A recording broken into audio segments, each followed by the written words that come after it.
Okay, give me just a sec and we'll get started.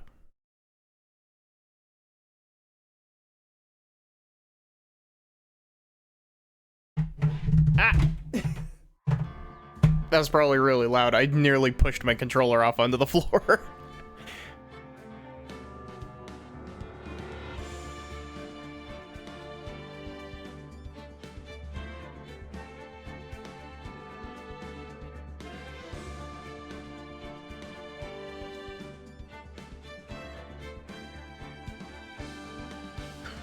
Hey Nautilus, how are you doing? Thanks for the resub. Wow, 11 months. That's fucking really weird to think about. That's so weird to think that I've been partnered for almost a full, almost a full year at this point.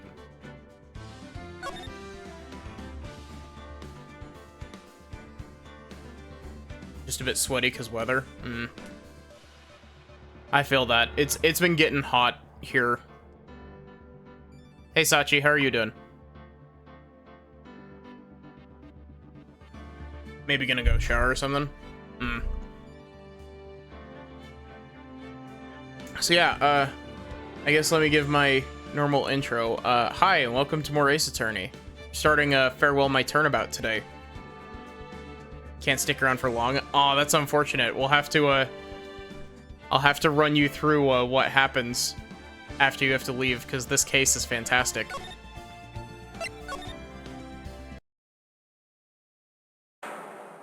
Now, the moment you've all been waiting for. Who will be this year's Grand Prix champion? Who will be our hero of heroes?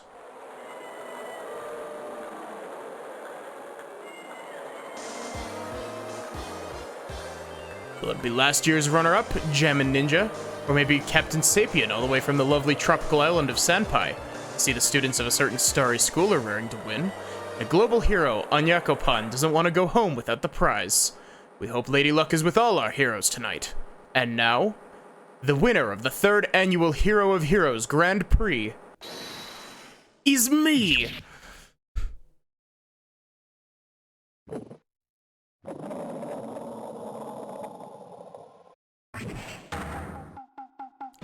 Whoa! The true hero of the night has appeared in our midst. It looks like this year's Grand Prix goes to this fantastic warrior. The Nickel Samurai. Too bad, Jammin' Ninja. Looks like the title eluded you again this year. I'm really surprised that I managed to keep up with that text scroll, honestly. Did I want to do anything with the PVC kickball? I have it uploaded to my YouTube. I was gonna actually ask you if you had like socials you wanted me to put in the description of it. I'm not entirely sure how shorts descriptions work though, so I really do appreciate that though. It's a very good edit. All right, yes. Did you hear that, Nick? Did you? The Nickel Samurai, he did it. Yeah, he sure did.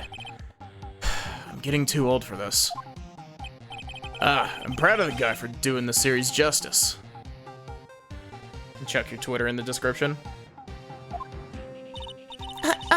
So the person everyone was cheering for, I guess he got the prize? I think my voice might still be, a little bit worn out from the other night. So it might take me a bit to get warmed up. Yep. You know who we're talking about, right, Pearly? The Nickel Samurai. No, every Sunday I only watch the educational channels Kids Masterpiece Theater. Okay, that's it. From now on, the Nickel Samurai, it's the Nickel Samurai. All kids watch it. Yeah, what the hell is up with my voice tonight? I'm hoping that it'll, after a little bit of warm-up, it'll get better.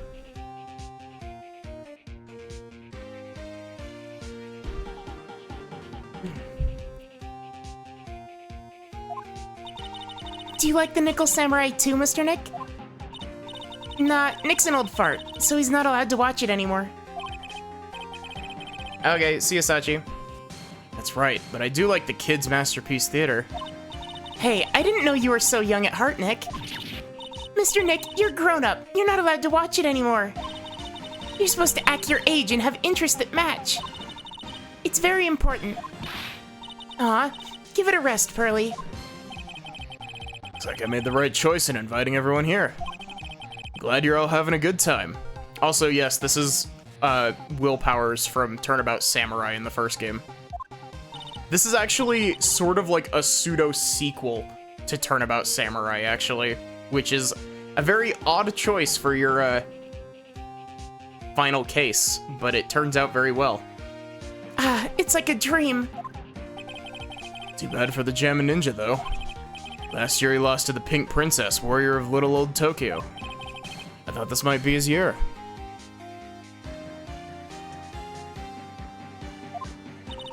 Yeah. Oh, hey, did anyone else think that Jammin' Ninja looked a bit different today? Different? What do you mean? Yeah, Pearls' voice might have to be a little bit different tonight. I don't know if I'm gonna be able to get up to that point in my range currently. Well, he wasn't carrying his bright red guitar. Hey, you're right. Strange you'd walk around without a signature guitar. I'll never understand these people and their shows. Anyway, Mr. Powers, thank you very much for tonight. There's nothing. I owe you one, so it's just my way of saying thanks. Hey, Nick, come on, it's time to get going to the lobby. There's a post-ceremony stage show that's supposed to start real soon. Then I heard there's gonna be a press conference after that. A press conference? Is he gonna make a speech about winning this year's prize? Well, not exactly. Something about the Nickel Samurai confessing something. Confessing? Sounds pretty serious. Nick, come on! You don't want us to be the last ones there, do you? Yeah, Mr. Nick, do you? Why me? The show doesn't even start for another 20 minutes. Will Powers, do you remember that I'm an attorney? I really owe you one. If it wasn't for you guys, I don't know what what would have happened. You did. It was a real tight spot I was in. You fought so hard to get me out. I don't care what happens. I'll never forget everything you've done for me.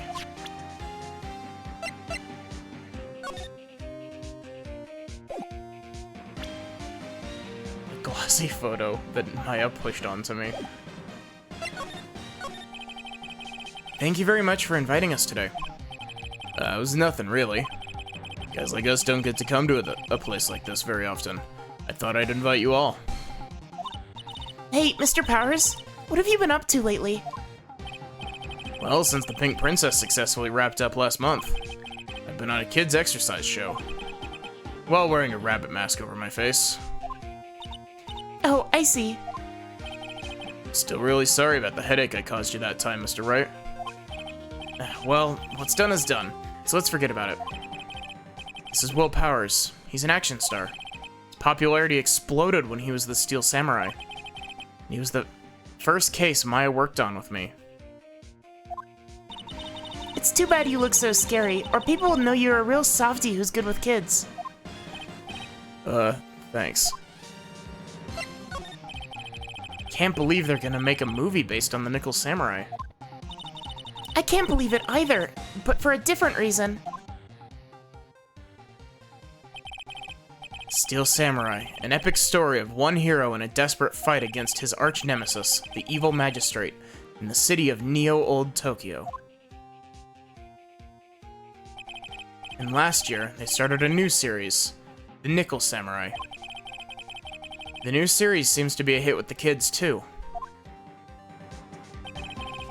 I'm really attached to the Steel Samurai as a show, so I was hoping that maybe I'd get the chance to do something in this new movie, or in this new one. Yeah, it's too bad. It'd have been awesome to see you with the new actor, Matt Ungard. He's super popular right now. Mr. Ungard? It's like Pearls doesn't know who he is. This year, it's gonna be the Nickel Samurai versus the Jammin' Ninja in the box office. Jammin' Ninja? Who's that again? So, who's this Jammin' Ninja again? He's a hero, duh. His symbol is the bright red guitar he's always carrying. Ninja who's always carrying around a bright red guitar. How does that even work?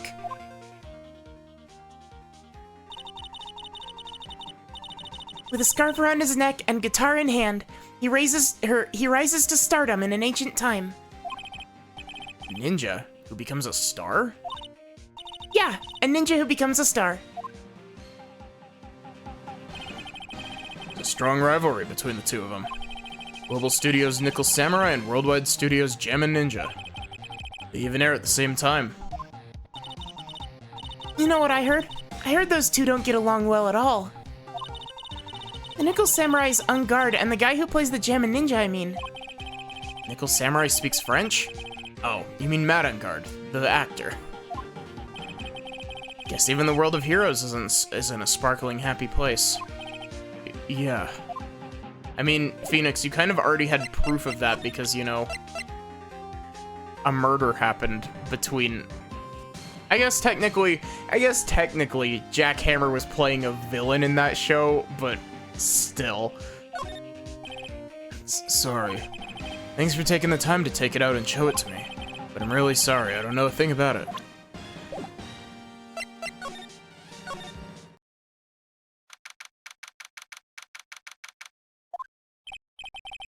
Wow, what is it with this place? Looks like I've stumbled into Oz or something. I continue to be blown away by the, like, different references and stuff that you wouldn't think Phoenix Wright would reference. There's also a really funny line in the first game where he's just like, oh yeah, baby, Sherlock Holmes 2. When the Great Ace Attorney that literally features Sherlock Holmes had to change his name because they didn't enjoy the way that he's portrayed in that game. Way in the back, there's a sign for the bathroom. Maybe I should visit it while I can before the show starts. Compared to the flowers on the other side of the hall, these are much more gorgeous.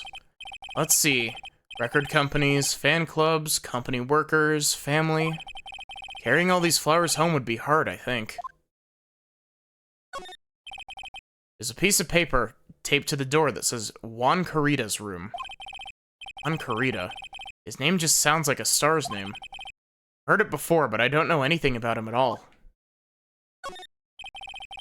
I can understand flowers in front of the dressing rooms, but what are stuffed bears doing here? Could it be that there's an action star with a soft spot for teddy bears? Nah, can't be. There's a piece of paper taped to the door that says Matt Engard's room. Matt Engard. Heard that name before. Oh yeah, Maya's always yammering about him like the obsessed fan that she is. Sorry, give me a sec.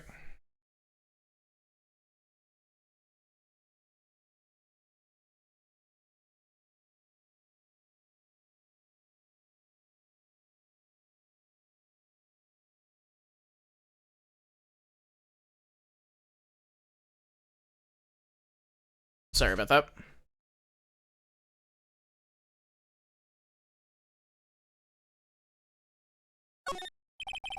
To Mr. Engard, from the Global Studios staff. Ah, it'd be nice if lawyers got flowers too. Something like, to Mr. Wright, from all your grateful clients. There are toilets in each room of this hotel, but since all sorts of events are held here, there are bathrooms for people who aren't staying here to use as well. Perfect for people like me, who can't afford to stay here in the first place.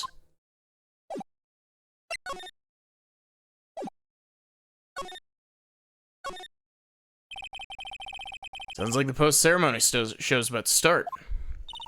Alright, I'm so pumped. I wonder if he's going to show off his special move today. Nickel Samurai Smelting. Actually, what I'm interested in most is the press conference. You mean the big confession the Nickel Samurai is going to make after the show? So what is it? Don't you know what it's about, Mr. Powers? Well, I'm not the Steel Samurai anymore, so I don't have any idea. Bah. Sorry. So I guess you're going to the press conference then. Yeah, of course. That's the case, then here, take this ticket so you can get in. Thank you very much. Well, let's get going to the lobby. It looks like it's over this way, Mr. Nick.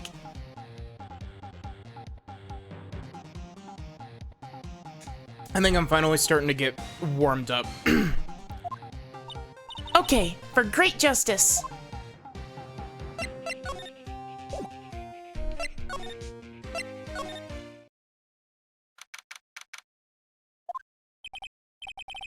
Also, I don't know if you noticed this, because I mashed through the text, but we're currently standing in the Gatewater Hotel, which is the hotel from Turnabout Sisters.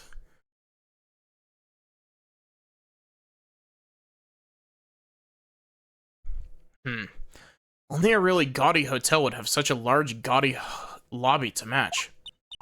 I think they're going to have the post-ceremony show over there. Using a compact stage, I see. Oh, I'm all ready to use my special samurai power. It looks like she's ready to start a fight. Your attention, please. Your attention, please. The Nickel Samurai's post-ceremony stage show will not be held tonight due to unforeseen circumstances. What? Why? Ow! You didn't have to pinch me. Pinch yourself if you don't believe it. We're asking for everyone's cooperation at this time. So please stay where you are. This is a special request from the police. Police? Did they just say the police? Do you want me to go check out what's going on? Wait, I'll come with you. Freeze. I think this is Gumshoe. You two, didn't you hear the announcement just now? Just finished telling you not to move. That voice. I've heard that voice somewhere before. Oh, it's you. Honestly, youth these days can't be bothered to listen to other people when they talk. Just the other day, it was the same thing. There was, bridge out, stop to the bridge, tell the boy was out and dangerous, he wouldn't listen. Walk in, since the out part was what dangerous. What I had then, knocked him clear off the bridge. Old bag pushed a kid off a bridge, is what I gathered from that. It's non-stop chatter. It can't be. Miss Oldbag? What is it, you young whippersnappers? Do I know you? Wait, you! You're Powers, aren't you? Yeah, about what happened back then.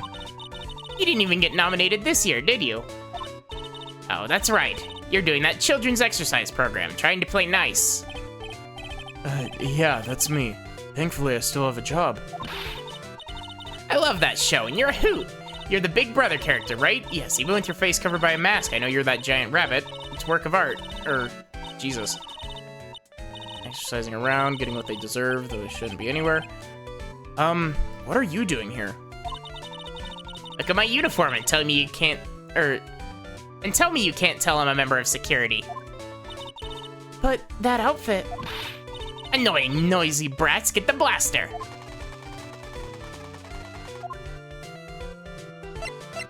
I like that the inside of the globe fogs as she's breathing.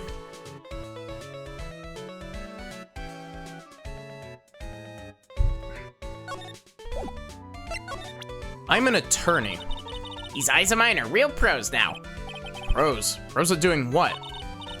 At doing police work, of course. My eyes are like a hawk. And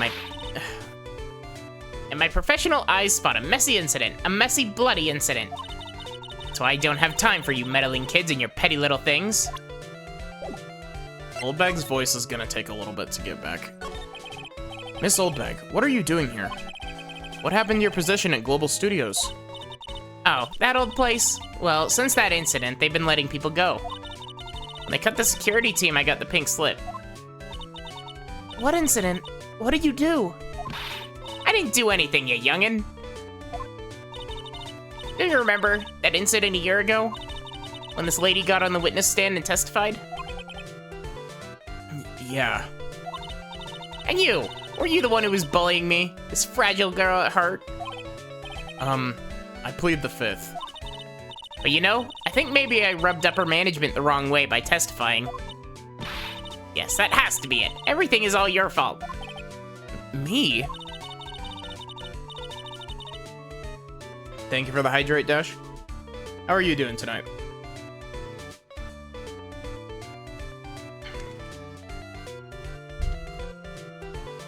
I thought about being a bodyguard first after being handed old Pinky. You, a bodyguard? For your friend, that fiery, good-looking guy with the red jacket and ruffles. Mr. Edgeworth? But I'm gonna retcon Edgeworth's voice to not be as nasally, because I feel like it kind of doesn't quite fit the way that I want it to, but that sort of arrangement would be entirely too troublesome for me. that's what he said to me. What did I ever do to deserve that?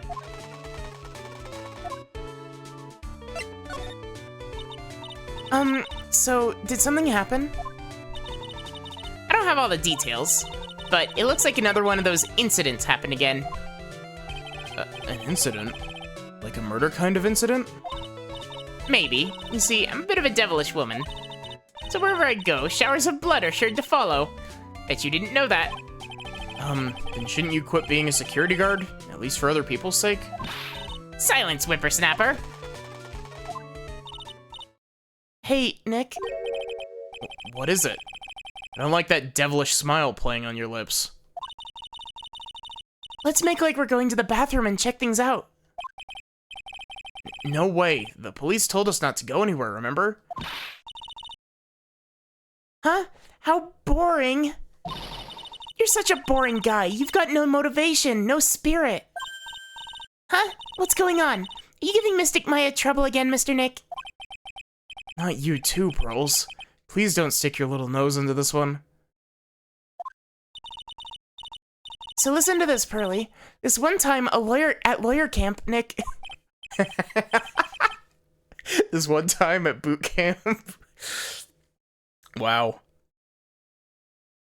Man, this is really emphasizing just how long it's been since I've played the original trilogy of Ace Attorney games, because I definitely don't remember half of these dialogue interactions. I remember the broad strokes of some of the cases, but very little of the actual dialogue between the broad strokes. Okay, I get it. Let's go take a look. Yay! I knew you couldn't say no to me, Nick. That's right. You'd walk over miles of hot coals for Mystic Maya, wouldn't you, Mr. Nick? That would be every time we work a case together. Phoenix, she's not that bad. She may be a bit of a gremlin, but it's for your benefit. Well, what are we waiting for? Let's go already. You can come along too, Pearly. Goody, I get to come. I get to come. Ow. What did I just do? I, like, leaned weird on the side of my chair.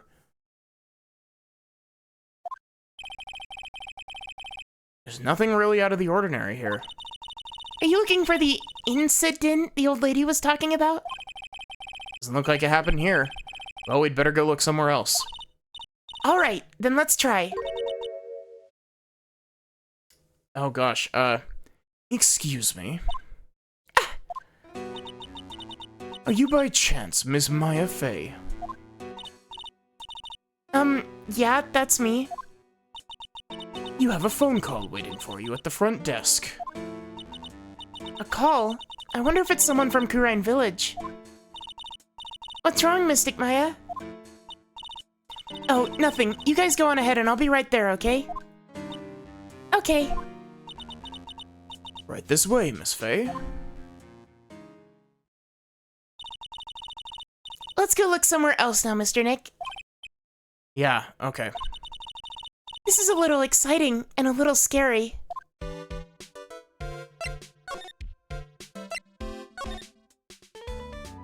Oh, whoops. I did not mean to move back here.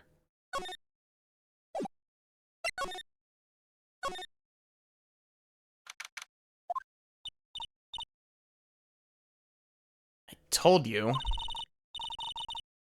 Oh. I get people the info they want, which means that I got a right to know. That wasn't at all your voice. Nope, don't care who you are, pal. We're still investigating, so you can't go in. What's your problem? Just you wait. It'll all be over the morning paper.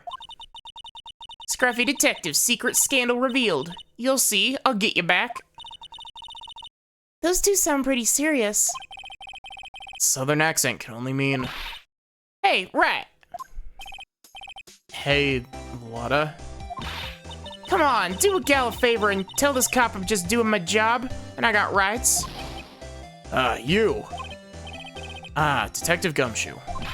Hey, pal, help a guy out. Tell her that only police are allowed around here. Allowed here. This is the scene of a murder, so she should leave this to us pros. Murder? Shoot, me and my big mouth. See, I knew it. My gut instinct told me so. I always trust my gut. A murder, it said, and that's what it is. A genuine murder. Hey, wait. Yeehaw, a murder! Of a big star, no less. Yeah.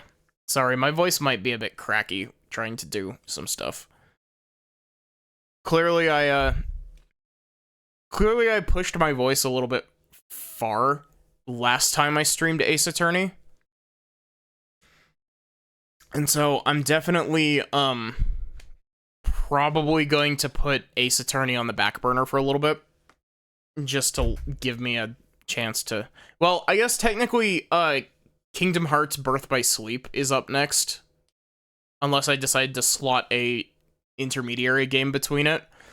But yeah, I think I'm gonna take a little bit of a break from visual novels just due to the fact that my voice is being a bit funky lately.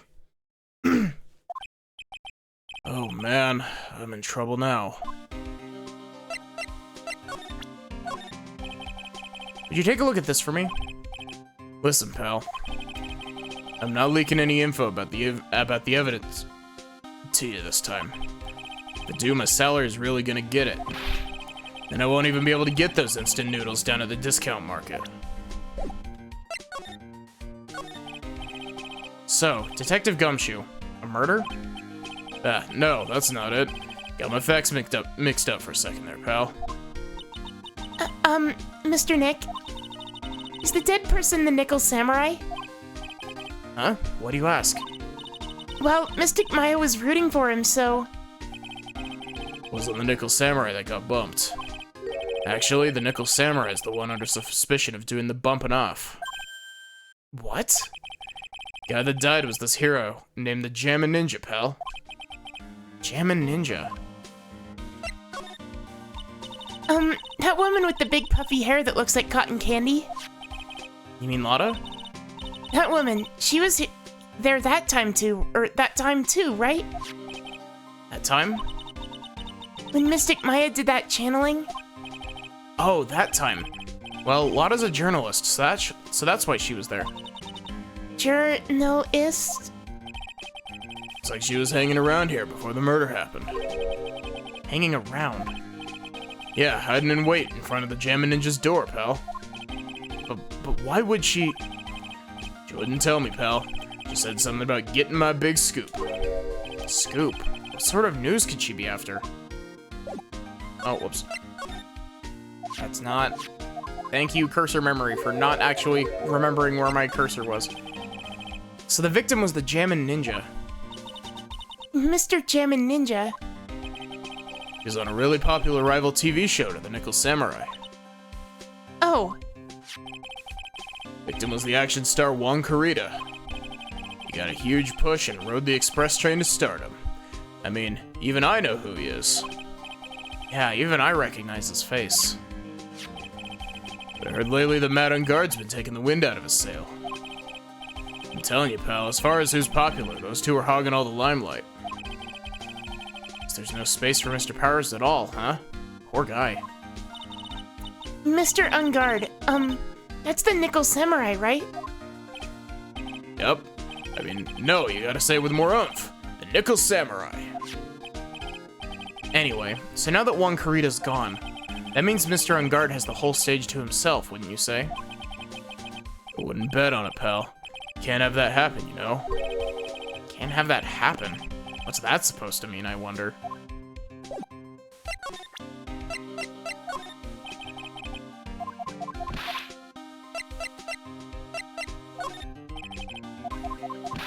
I guess, we have profiles.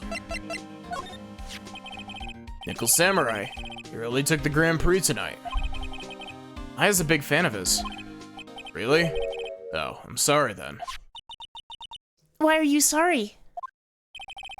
That Ungard is just arrested, pal. On suspicion of murdering Juan Corrida. What? Can we talk about that? We can. Why was Mr. Ungard arrested? Sorry, pal, but that's not something I can tell you. We just started the investigation, so we don't want any leaks. It's like yet another Steel Samurai hero is in hot water. Mr. Nick, if Mystic Maya knew about this... Yeah, I know. She'd make me take this case. I know.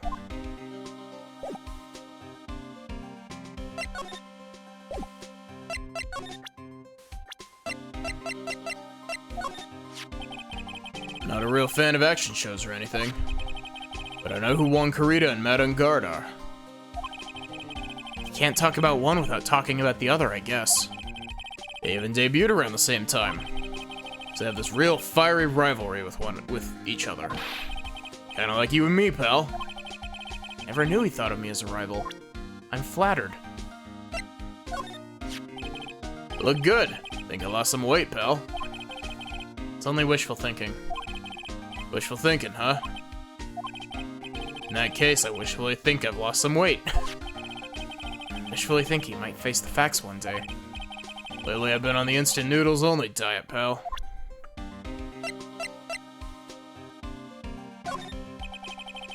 Do you know this person? You meet a lot of people as a detective, pal. So make extra sure not to forget people, because that's our job. Now, having said that, I don't remember ever seeing this person before. Which means that you're kind of forgetful, aren't you, Mr. Detective? That's not what it means. Not exactly, anyway.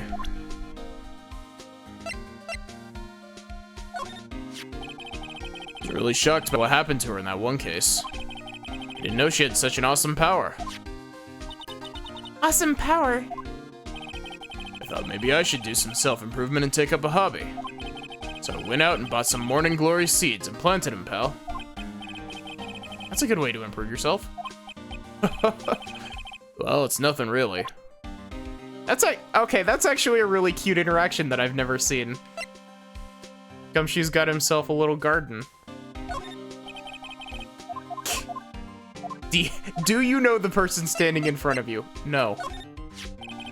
That girl's number 3 on my people I've seen a lot of lately list.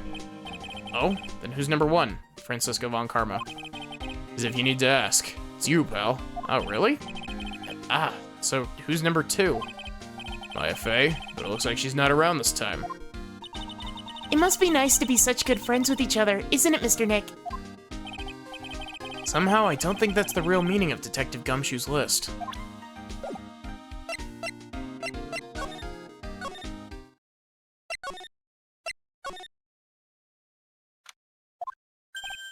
Hey, so what's going on, Mr. Wright? Looks like Juan Corrida has been killed. What? Looks like he was murdered, and a suspect was arrested. That suspect is Mr. Matt Ungard. You're joking, right? Nope, they arrested the Nickel Samurai on suspicion of murdering the Jammin' Ninja. Not again. I feel sick. Again? About a year ago, something just like this happened, Pearls. Still can't believe. No way. No way, Matt would. What's Mr. Powers got in his hand? Oh, before I forget, this is for you, Mr. Wright. I Got this from the bellboy that came by earlier. For me? Why? I don't know. All he said was that it was for Mr. Phoenix Wright, the attorney. That is the most energetic an actor out there right now. Nickel Samurai has really sealed his place as a pop idol, but he kept adding fuel to the fire with his rivalry with Juan anyway. Mr. Juan, he's the Gem and Ninja, right? Those two would butt heads over everything they could think of. Wow, I slipped into Gumshoe there for a sec. I'd say that Matt was the one who almost always came out on top. Yes, some people only know how to relate to others by butting heads like a ram. Juan said that he'd take Matt on this time too, so he joined a rival TV show. And that was the Gem and Ninja. Stylish Nickel Samurai and the Burnin' Gem and Ninja. Well, things turned messy real fast with those two using their shows for their war. In final tally, look around. It's pretty obvious to know how things turned out. Matt even won the Grand Prix this year. Final win over his rival, I guess. Mr. Ungard was going to hold a press conference, wasn't he? That's what I heard. Well, if you want to get technical about it, it was the Nickel Samurai's conference. Nickel Samurai's? Yeah, he's supposed to wear his costume and give the press conference that way. He's gonna be in costume? But why? I'm not sure. Don't keep me in the loop anymore. I was just wondering, where's Mystic Maya? She's been gone a long time. Now that she mentions it, Maya was only going to answer a phone call. Maybe she got lost. I'll take a quick look around for her. Ah! What is it, Mr. Nick? Huh? I'm not sure. It's coming from this transceiver. Yes? Hello? Right here? Is this Mr. Phoenix Wright, the attorney? And you are? You don't need to know who I am. I think you have other things to be concerning yourself with, such as... Help, Nick! Mystic Maya! Maya? So, Mr. Wright, wouldn't you agree that the more important issue is the fate of the girl? Her fate? Does he mean what I think he means? Maya, where are you? Are you hurt? Come now, don't fall apart on me yet. No, this can't be. Now that I have your attention, Mr. Attorney, I have a modest proposal for you. If you do what I require, then I will return to you your valuable item unharmed. What is this called again in your fancy lawyer terms? Kidnapping for ransom. Yes, that's it. This is a kidnapping. Ah! Mystic Maya! Mystic Maya! My sight. Everything's fading away. Maya's been kidnapped! Are you there? Mr. Attorney, are you there? How much? How much do you want? Very good, Mr. Attorney. I'm glad you have such a good grasp of the situation. Hurry up and state your condition, and then return Maya. Money is not what I seek. What? What I want is a certain verdict. I would like a complete acquittal. Complete acquittal? What in the world have you done to need... I'm not the person you'll be representing. What? You're currently at the Gatewater Hotel, are you not? And I know that a murder has just taken place there. Juan Carrito was killed, and the suspect is Matt on guard. You are, as expected, quite on top of things, Mr. Attorney. Now then, what I want is very simple. I want you to obtain a complete acquittal for Matt on guard. Matt on guard? But why? He did not kill anyone. I can attest to that. However what? However, someone is framing him for the murder. Very smart someone who's setting him up to take the fall. If I agree and do what he wants, can I believe he'll keep his end of the bargain? You are, of course, at liberty to take me at my word or not. However, there's one thing you can take as fact. Right now, your very precious item is with me in my possession. Help! Nick! Maya! You have 2 days. Of course, tonight he'll be in questioning with the police. The trial is in 2 days. At that trial, you will win a not guilty verdict. Remember, you only have one chance. One chance, Mr. Attorney. One? You expect me to get a not guilty in one trial day? Yes, exactly. I don't believe I was wrong in choosing you, so don't let me down. Oh, yes, that's right. Now that I'm playing the role of the kidnapper, I can't pass up this chance to say, and don't even think about calling the cops. Not great, but you get the idea. Damn it, who the hell are you? Very well, I'll tell you that much. My name is... The Killer.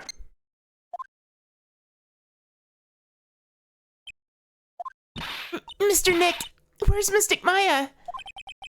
She's been kidnapped. No, it's all my fault.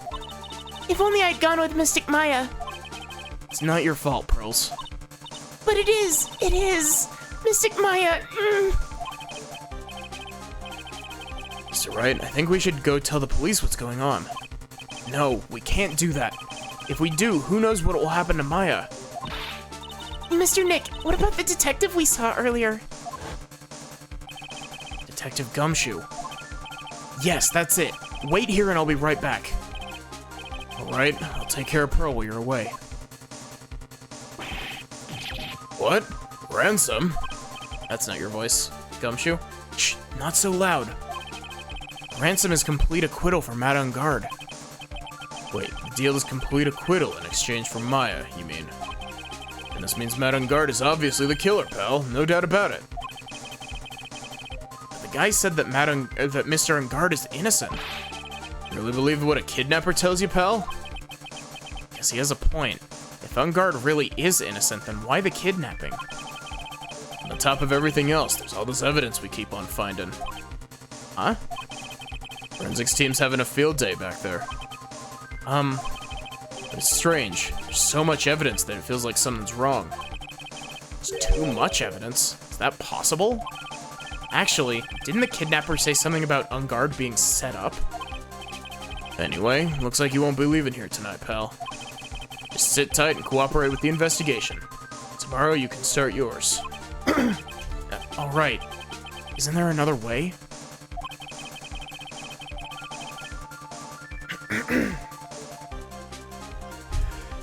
We've also got to be careful about pushing the kidnapper the wrong way. You're right.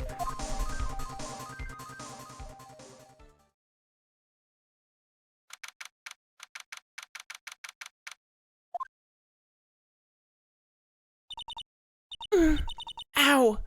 My head.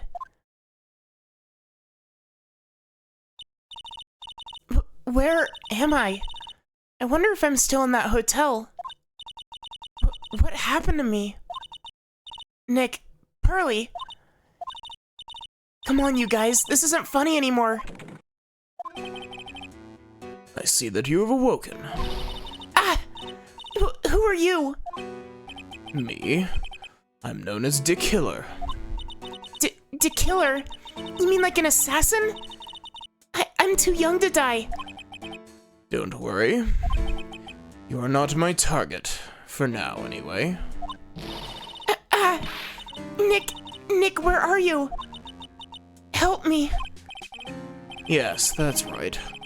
Only one person can save you now, and that's Mr. Phoenix Wright. Huh? What? Nick's gonna save me? Calm down and be a good girl. Think of this as a business transaction. business transaction. I'm going to contact him now.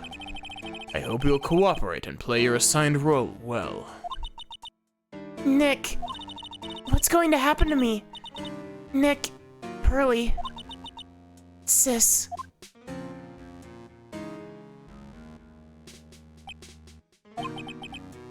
Is this Mr. Phoenix Wright, the attorney? You don't need to know who I am. I think you have other things to be concerning yourself with, such as...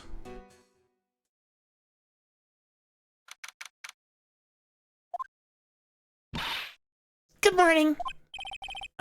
Morning, Pearls. Mr. Nick, come on.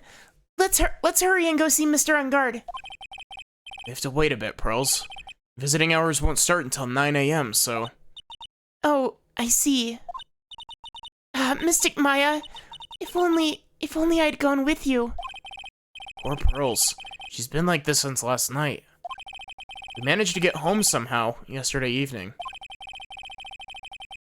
Thanks to Detective Gumshoe gently holding her by the hand and leading her here. By the looks of it, I don't think Pearls got any sleep last night. Mr. Nick, Mystic Maya, she's alright, right? Yeah, she's alright. Either way, I'm going to save her. You can trust me on that. Please help her. I'm only able to stay this calm and collected because Pearls is doing the crying for the both of us.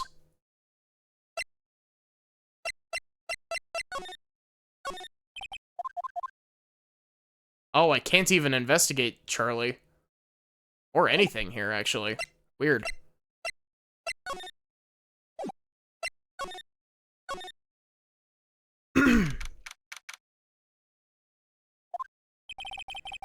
Couldn't wait for visiting hours to start, so Pearls and I came here early.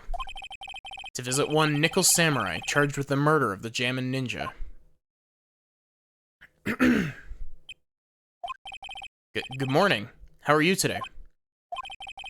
I know this situation might be a little tough for you.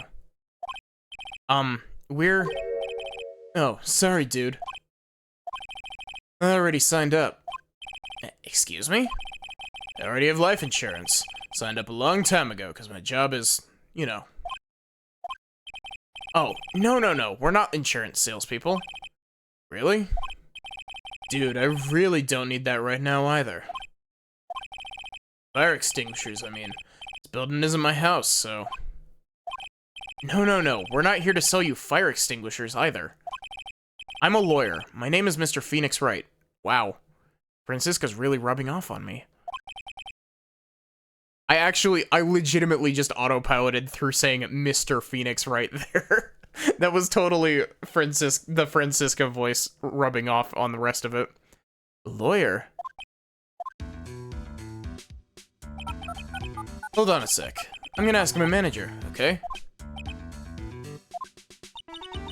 The Nickel Samurai sure is a strange person, isn't he?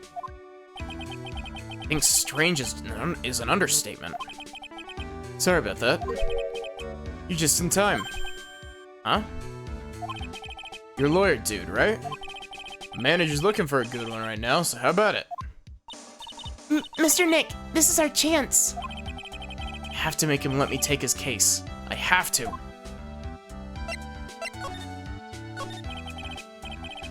Sorry to intrude, but I would like to ask you a few personal questions. That's okay, but dude, my autobiography's coming out soon, so... If I say stuff without the publisher's approval, then I'm gonna be in real hot water. Hold on a sec. I'm gonna ask my publisher, okay? Mr. Engard's so lucky. He has so many people he can talk to. I don't know if he actually has anyone he can really talk to. Sorry about that. Like I thought, publisher said it'd be real bad if I said anything, dude. Does he have a mind of his own? Mr. Engard, I'd like to ask you about the murder. Oh, you covering this for a tabloid as a side job, dude? Well, if you want my statement on this, you should ask through my staff. No, I'm not asking on behalf of a tabloid. Hold on a sec. I'm gonna ask the president of the studio, okay? Is he alright, Mr. Nick? Talking about Mr. Enguarde's brain here, I wouldn't put my money on it. Sorry about that. Studio president said. Yeah, Neo Mount Fuji itself knows that I'm not the murderer. Mr. Nick, what's Neo Mount Fuji? It's a mountain in the city of Neo Old Tokyo, the city the Nickel Samurai protects. I'm an attorney. Mr. Enguarde, this is an attorney's badge. Dude, I'm sorry, but I don't have the free time to be looking at things like that. Huh? Much too busy with the Nickel Samurai stuff right now. Don't have the time to take a lawyer's correspondence course. Why does he believe I'm a salesman? Insurance, then extinguishers, now this?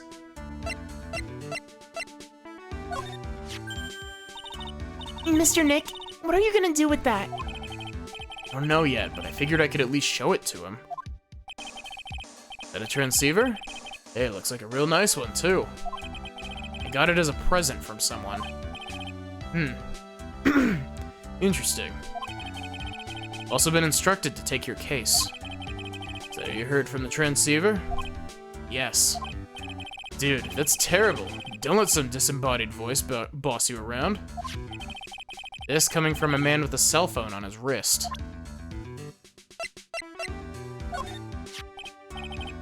What's that? It's a ticket for the press conference. You're going to give one after winning the Grand Prix, right? Huh? Me? Yes, well, you're in costume, no less. I never heard anything like that, dude. Only ever heard about the stage show. I always leave that kind of stuff to my manager.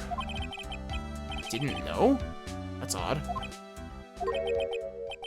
Well, dude, I think it's about time for me to get going. Please, wait. I really need to take your case. There's always other people in need of a lawyer, right? Want me to introduce you to a few? Please let Mr. Nick represent you. Man, oh man, lawyers these days. Now you dudes use kids to pull in clients too? If you don't take me as your lawyer, then DeKiller's going to... Wait, what did you just say? DeKiller. DeKiller? What's he doing? Looks like he's mulling something over. Alright, dude. I accept your terms. Huh? I'll let you represent me in court.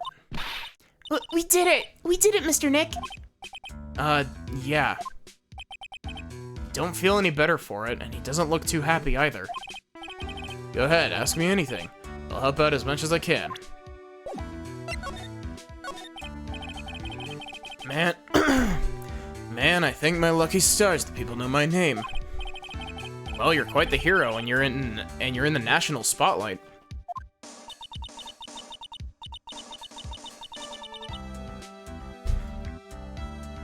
I didn't know who he is. Does that mean I'm not a good citizen?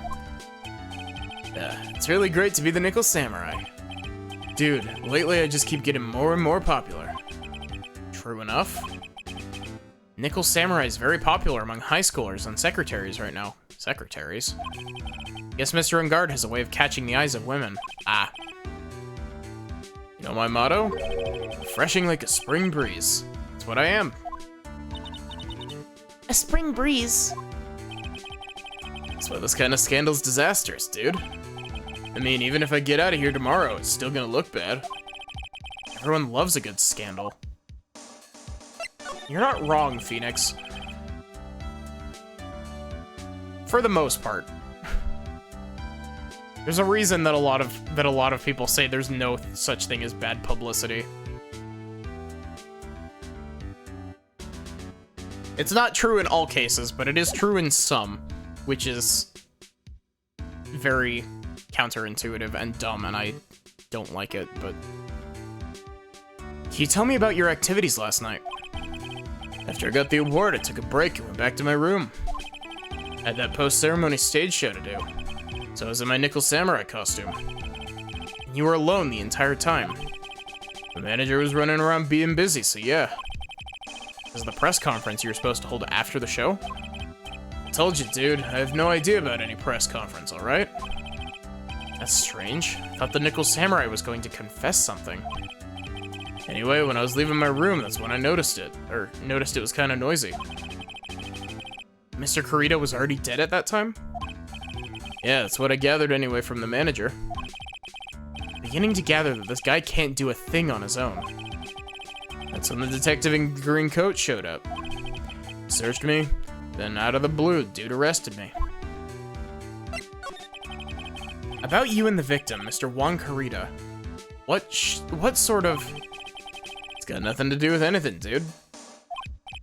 Man, with that face of his, you can't even tell he's the same age as me. He wanted to try to make a Jammin' Ninja movie, even though we all know it would fail. Nickel Samurai still won in the end, right? Yeah, took the Grand Prix by storm. So why would I, the winner, have any reason to kill the guy anyway? Dude, you'd think it'd be the other way around, you know? Do you know why you were arrested? Guess maybe my full body search went badly. Did they find something on you? They found a button from the Jammin' Ninja's costume. A button? I don't get it either. It was caught in the pleats of my samurai pants, or hakama. Ah! Dude, I really think someone planted it there, though. I'm serious. I wonder if that's what really happened. I guess this is about all I'm gonna get out of him. Mr. Nick, Yeah?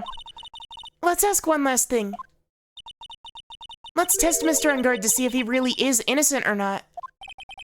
We can do that? Yes. If you use this, Aya's Magatama.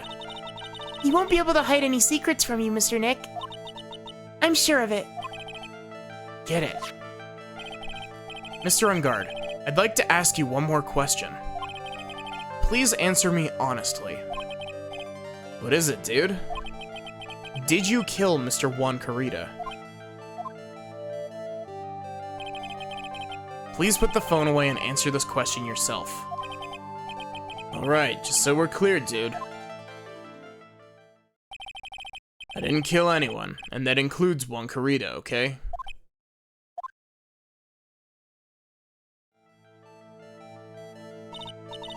Well, Mr. Nick, Nothing. Not a chain or lock in sight. which means it's all right to trust him. Yeah, it does appear that way. Well, at least I can breathe a sigh of relief knowing my client is innocent. The trial's tomorrow, right? I'm counting on you, dude.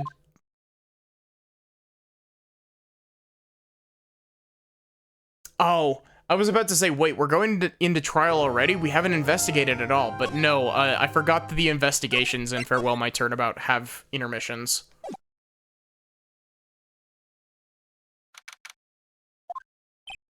Well, at least we're able to get Mr. Matt on guard as our client. And we know that he didn't do it, which is very important.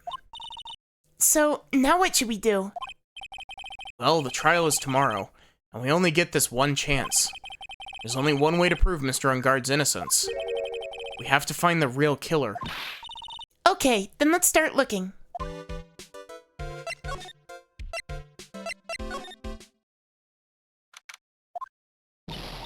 Hey, what do you think you're doing? You can't come in without... Good morning. Hold on, it's you? What's going on around here? I heard poor Juan was killed, is that true? It's a bad rerun is what this is. Another Steel Samurai doing the most evil of deeds. You know, that's not entirely... I'll have you know that I was a huge fan of Juan's. Why oh why do all the stars I'm interested in drop one by one like flies? It's always been that way, ever since I was a little girl in elementary school. Hamster, time to Queen Reaper. Jesus, spell dies within minutes. Actually, I wanted to ask you about the murder and what happened. Don't push me, boy. Mr. Nick, I couldn't hear everything she said, because she was talking too fast. Miss Oldbag, could you please speak a little slower? Don't boss me around, you spiky-haired smarty pants.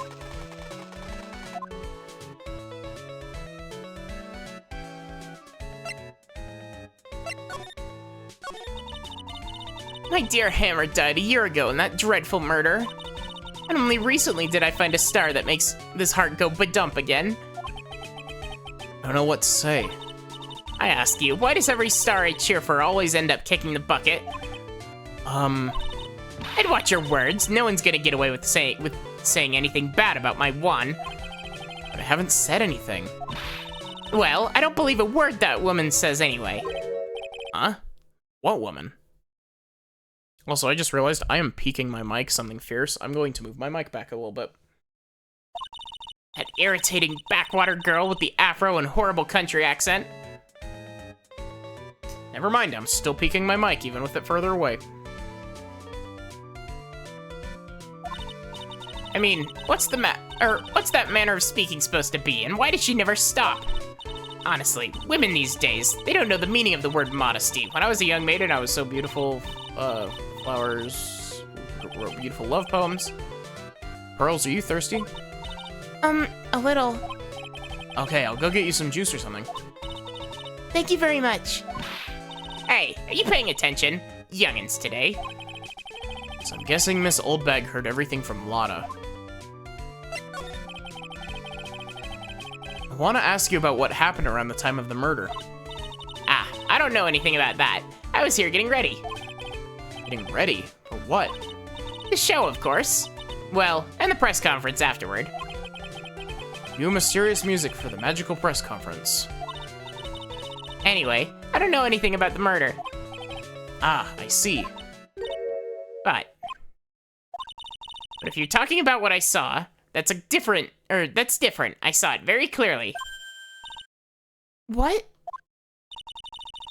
I saw the most important moment of the night. The most important moment? You don't mean... Oh, so now you treat me with respect, you disrespectful child. When you speak to your elders, you should always be polite. Really, kids these days. Please tell me, what did you see?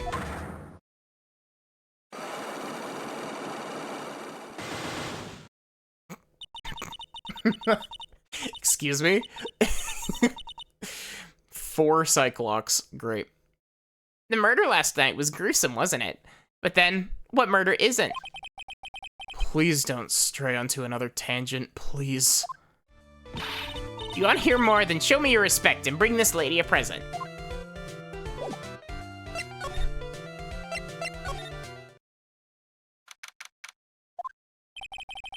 Looks like the investigation is still in full swing. Hotel staff and the police are running around like a bunch of headless chickens. I wonder if we can do any investigating of our own in this kind of atmosphere. Wow, Pearls, you sounded really like Maya there.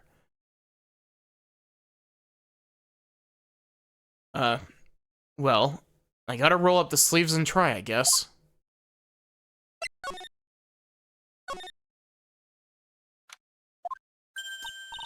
Hey, you're here. Been waiting for you, Mr. Lawyer. Lotta. Hey, Mr. Cop fella, the thief showed his face. What? Arrest him, put him on trial, find him guilty, give him the death penalty. What's wrong, Lotta? Feeling alright? Looked here and there and up and down the mountain, but it ain't there, or ain't here. So why don't you just hurry up and give it back to me, you creep? What are you looking for? My camera, C-A-M-E-R-A. It's my lifeblood. I'm gonna die without my $700 camera. Trying to think, $700 camera is like a good, it's a good quality camera. Your camera? Look, don't lots of people say the criminal always goes back to the scene of the crime? And looky, here you are. Yep, here I am. Faced with a lot of trouble. Huh? So you lost your camera. It ain't no ordinary camera. Buy it in a store and it's $1,600 brand new. Huh? But didn't you just say you bought it for $700? I had a nice long talk with the guy at the store. About 5 hours, I reckon. Made this itty-bitty scratch on it and the manager got all huffed up in the face. Gave me his talking to and was real mean about it too. Done made me cry at that. When did you lose your camera? Last night, after the murder happened. It must have been when I was busy running around here looking into things. There we go. I think I finally caught where that voice is. That's when I lost sight of my dear, darling, expensive sweetie.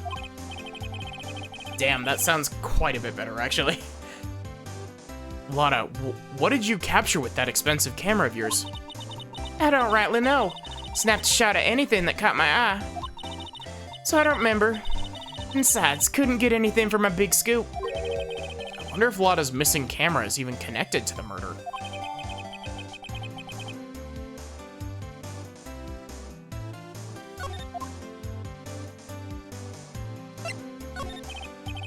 Lana, please tell me what you know about what happened at the time of the murder. Well, from before the ceremony last night, I was hanging around here in this area. Yeah, actually, I was here around the time Madame Guard was arrested. What were you doing here? You sure you went to school, city boy? Wherever a lot of heart goes, there's a story to be found. Big scoop to be had. Big scoop. I told you before, I'm gonna be the best tabloid photographer the world's ever seen. I reckon, of course, that means I'm always gonna be looking for the perfect shot. Wonder what scoop she was after this time. Although, I was also on the lookout for the other stars that were here. So, maybe I wasn't here the entire time. Lana, are you sure you weren't here the entire time? So you could take a picture for your big scoop. Well, maybe I was, but that's what real journalists do. Got some juicy inside info, so I thought to myself, why not get a picture for proof? What kind of story was it that you would hang around here? Great. Oops, sorry, Mr. Lawyer. Can't be telling you that. Trade secret, you know? Not again. Why does everyone have something to hide? We've been stopped, haven't we? Yeah, take that, Mr. Lawyer. Glad someone around here is happy. Miss Lotta and your I rule smile.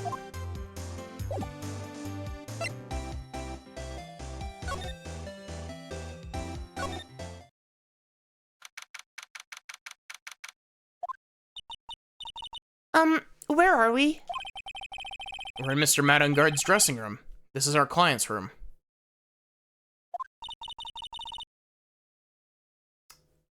Who is this? I think this is... Oh, May I help you with something? Yep, there we go. We're... You're Mr. Ungard's lawyer, correct? I gathered as much. I also looked for lawyers on my end, but to no avail. How did you know I'm his lawyer? You were just saying that he's your client. In a situation like this, the only person who would use such a word would be his lawyer. Wow. It's a simple deduction, really. The trial is tomorrow, and Mr. Ungard's situation is looking rather grim. So you came here, one stop in your mad dash to find clues to build his case, correct? Well, you're not totally right, but you're not totally off either. It's really not the time to be showing off, Mr. Nick. I'm Adrian Andrews. I hate to waste time, so let's get down to business. I'm trying to not slip into the Francisca voice doing Adrian's voice, but...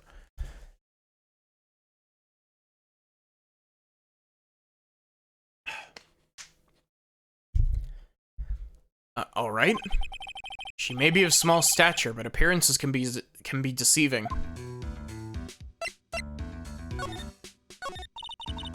I assume the first thing you need to know is what everyone was doing that night, correct? Yes, that's correct. Then I'll tell you. Before the award ceremony, I had dinner with Mr. Ungard. In this very room, I might add. Dinner? What did you eat? I told you, I hate to waste time with trifling details. If you look at the table for yourself, you wouldn't need to ask me. Bet she's a lot of fun at parties. When the award show was starting, I headed for Viola Hall. After the show ended, you came back to this room? No, I had some small errands to run. I helped with the preparations in the lobby. Oh, preparations for the post-ceremony show, I guess. When it was time for the post-ceremony show, I came back to call for Mr. Ungard. After that, I went to visit Mr. Kurita. That's when you found his body, isn't it? You really held strong through everything. Yeah, she does seem to be mentally tough as nails. So about you and...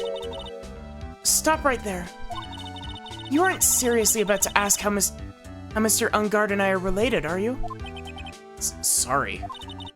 I have no idea how he could choose you as his lawyer. Why did she have to go and say something like that? Mr. Nick, calm down and hang in there. I'll give you a shoulder rub to relieve your stress later, alright? I already gave you my name earlier, but I'll add that I'm Mr. Ungard's manager. Manager? Speaking of managers, did the victim, Mr. Kurita, have one? No, he did not. He didn't. Global Studios has a very different policy from Worldwide Studios, in that Worldwide Studios does not assign individual managers to their stars. See. This industry is very ruthless and unforgiving. Actually, you look quite ruthless and unforgiving yourself to your poor partner. Dragging a little girl like her to places like this? Honestly. You're wrong. I'm doing this to help Mystic Maya. Girls, calm down and hang in there. I'll buy you a juice later, alright? Mm-hmm. I'm an attorney. I'd like to ask you about this. I told you, I hate trifling matters. It's a waste of time to show me things that are of no relevance to me. Wow, this is the first time I've been shut down this badly.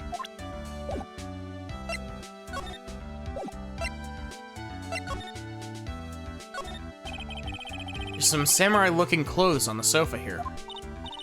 I think that jacket-looking thing is called a happy. Whatever it is, I'm sure something like that would make a great souvenir. Maya would be absolutely thrilled. Maya would 100% steal it. Like, it doesn't matter. Adrian would be right here, and Maya would be like, You know, I think it would be a good idea for me to just hold on to this for him.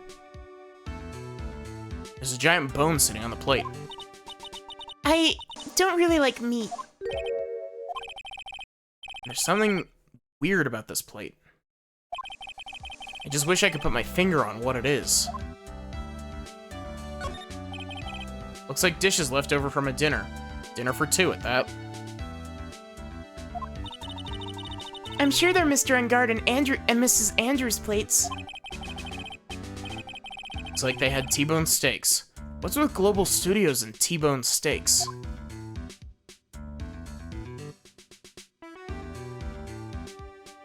I love how big of a callback this case is to Turnabout Samurai.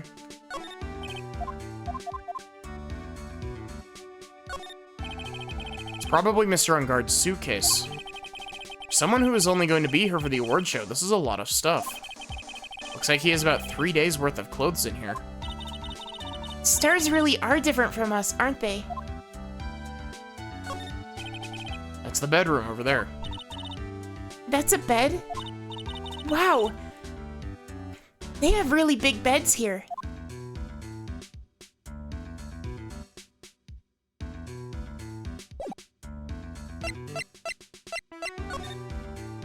Goodbye, Adrian Andrews.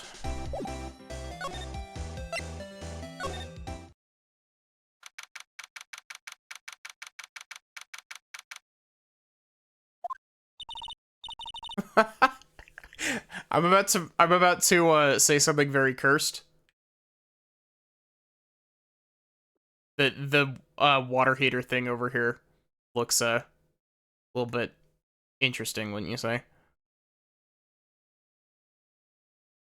Mr. Nick, where are we? We're in Mr. Wong Kurita's room, Pearls. Mr. Kurita. The victim, which makes this the crime scene, too. Oh, it's you. So, what's happened? The kidnapper, has he contacted you again? Not yet. He probably won't until we win Mr. Ungard's acquittal. You doing okay, pal? Hanging in there? Just want Maya to be alright. Don't have a lot of time left, but I'm gonna help you as much as I can, pal. You even do that? Even if we want to look around the crime scene. I'm glad that I'm glad that you I'm glad that you see it too, Dash.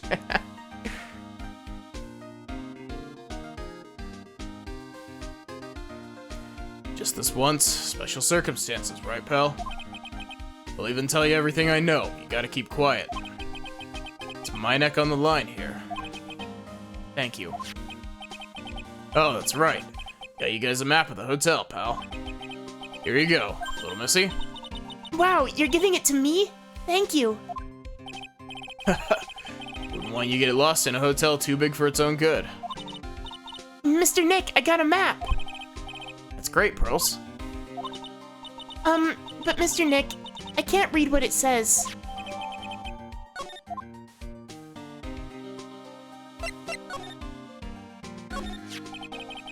Do you know what was the cause of death? Well, technically the final autopsy report isn't out yet, but one look at the victim should tell you, pal. It should? Yeah, here's a picture.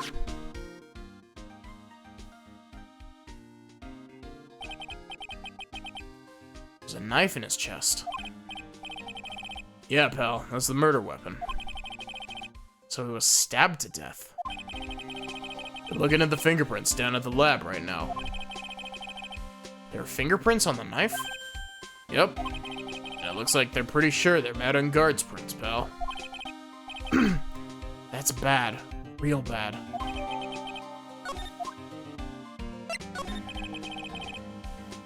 Why was Mr. Ungard arrested? Because we had evidence on him.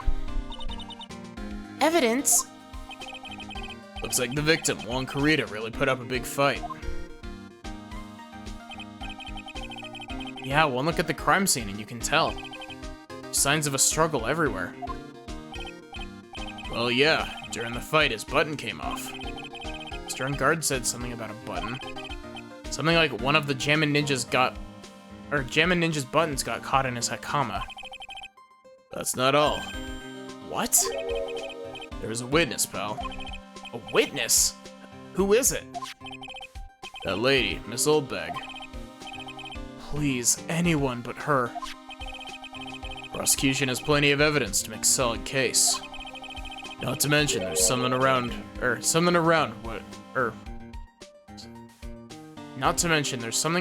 the Vic was, that's a little off. What? Not to mention, there was something around where the Vic was that's a little off. Something that's a little off. As in, that's for you to figure out, pal. All right, let's try to figure it out, Mr. Nick.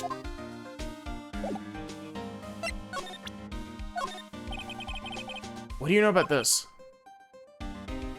Nothing special I can tell you about this, pal.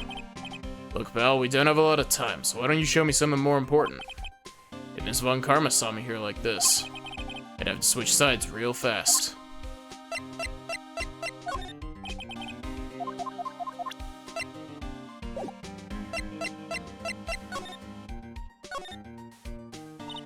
Wow, there are a lot of bears. Arm clock ones, collector's editions, stuffed teddies, plastic models. It's pretty overwhelming. Is there any kind of bear he doesn't have? There's even a few in the trash can. Yeah, I get the feeling maybe the guy didn't really like bears. Poor teddies. It's hard to bear with all these problems. I don't think I want to bear with the trauma the last case caused me. Okay, the one good thing, one of the very few things to come out of Turnabout Big Top is that line, and it's not even in Turnabout Big Top.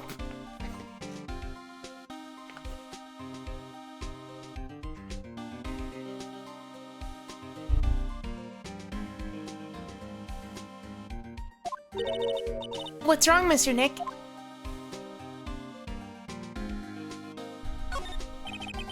There are all sorts of things in this refrigerator. The carrot juice bottle and the tomato juice bottle are both empty. Empty? too much of a hassle to throw them away, I guess. They're all vegetable juices. Guess he must have been a real health nut. Oh, there's a beet, some ketchup, and a bottle of strawberry jam, too. Maybe red was his favorite color?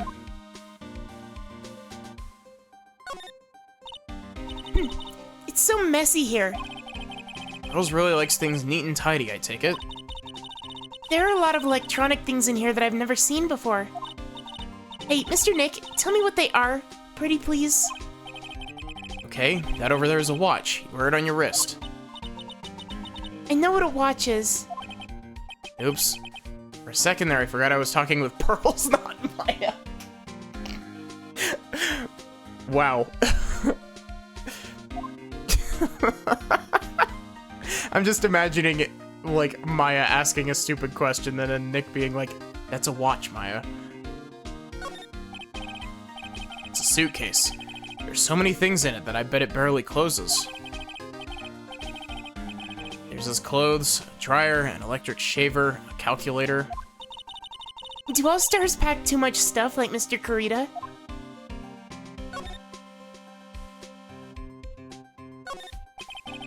Looks like Mr. Kurita had dinner last night. This bottle, it's tomato juice. Had a lot of food at the award show last night. But I wonder if the stars had gone on stage after only eating a meager meal like this.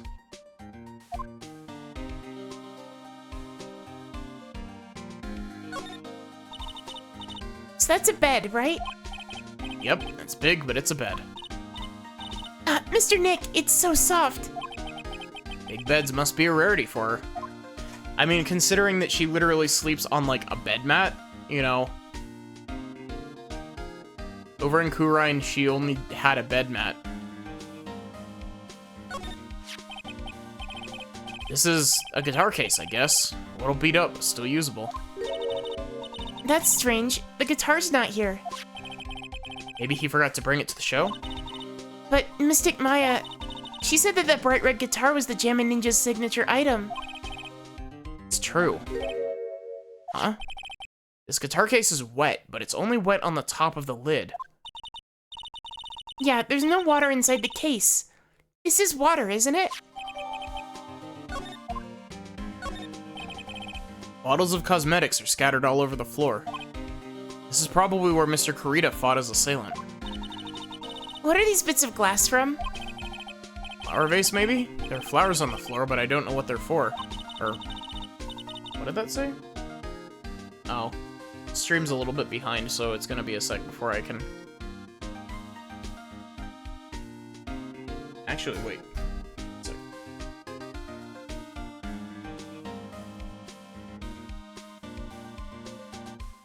Oh. Oh, he said I don't know what they are. You don't know much about flowers, do you, Mr. Nick? It's a beautiful wine glass. And there's tomato juice in it. Ew, tomato juice. I don't really like it that much. There's a bottle of it on the table over there. It's probably where this came from. But doesn't it seem weird? What seems weird? I mean, everything else is scattered all over the floor. He's right. The flower vase was broken and the makeup is strewn everywhere. Why is this glass the only thing that's still alright?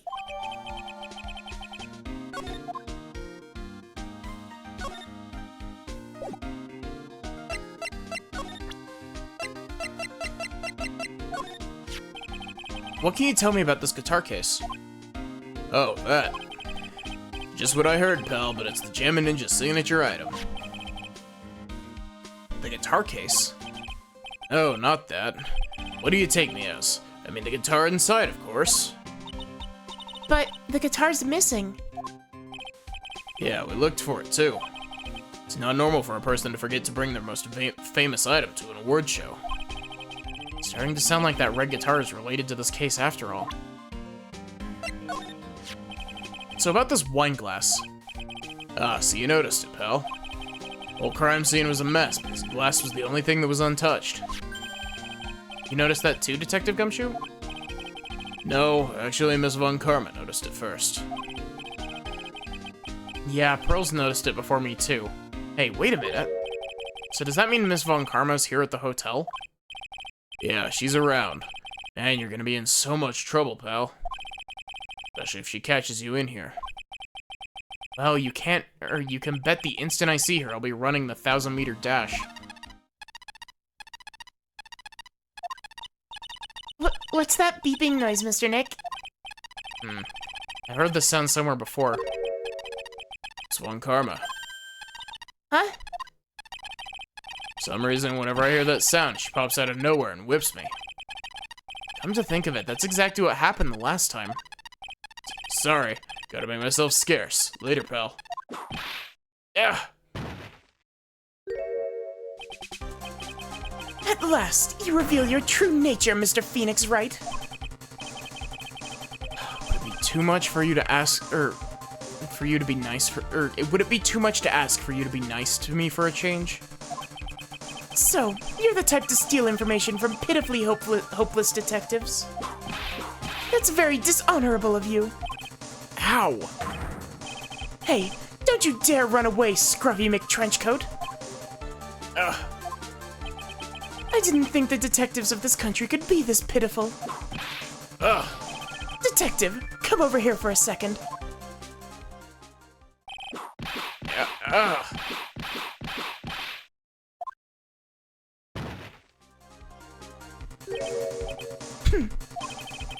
I feel better knowing at least you were man enough to face your punishment.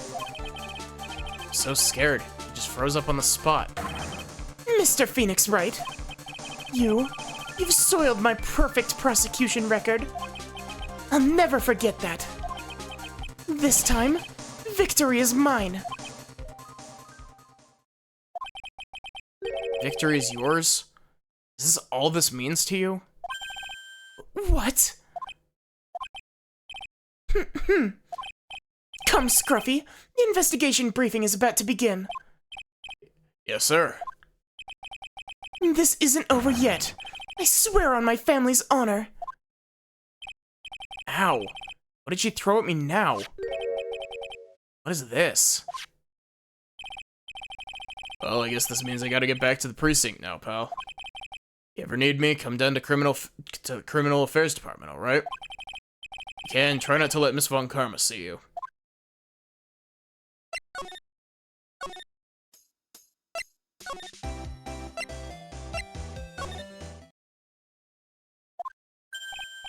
Oh, Mr. Wright, how are you?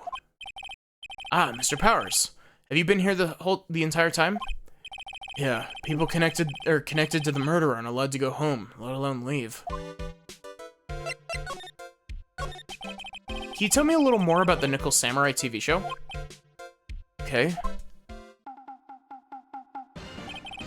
Nickel Samurai is an action hero program aimed towards kids. Singular kid. There's one kid that watches this show, and he is so fanatic that he has kept the entire show alive. It's the sequel to the Steel Samurai. That one kid is Maya. I see. This time there are 3 samurai brothers. The Aluminum Samurai, the Tin Samurai, of course, the Nickel Samurai. To love Y in New Old Tokyo. I see. Wait. A love what? A love Y. This girl, Sayo, works at a tea shop, and all 3 guys fall for it at the same time. Oh. Guess the Y shape is like the 3 brothers colliding over this one girl? Anyway, Sayo's actually the daughter of the evil Strawberry Clan's leader. Sounds like an unusual situation, like Romeo and Juliet, times 3. Yeah. Strange thing is, this sort of forbidden love story is really big with the office ladies. Yes, Pearl? What happens next? I want to know. Does Miss Sayo fall in love? She does, doesn't she? Every Sunday at 8 a.m. I'm gonna stop watching Kids Masterpiece Theater starting this week. Can't believe she's really considering it. So what's the Jammin' Ninja TV show like? Started from a remake of an old movie, to tell you the truth. Which, fun fact, if I'm not mistaken, the Jammin' Ninja is actually one of the, movie posters you can find for things that Jack Hammer was in Turnabout Samurai, if I'm not mistaken. Or it might be one of the ones that Maya and Oldbag talk about in Turnabout Samurai. It started from a remake of an old movie, to tell you the truth. Jammin' Ninja, like the samurai shows, is geared towards kids. It's the story of a ninja who can't scale a wall, but became a big pop star anyway. What? He was a really lousy ninja. Absolutely couldn't do ninja things right at all. Boy, could he sing. With his trusty bright red guitar in hand, he took the ancient world by storm. A ninja with a bright red guitar? And then the final fight in front of his beloved Princess Misola. Jammin' versus the Uramachi 5. Suddenly, our brave hero catches the not-so-jammin' cold before the night before the battle, or before Battle 3. Ah, that's too bad for him. Yeah. This kind of pop music-based love story is something that high school girls really like. Yes, Pearl? What happens next? I want to know. The Jammin' Ninja, will he be able to sing? What about Princess Misola? Every Sunday at 8 a.m. Which show should I watch? Can't believe she's really considering it.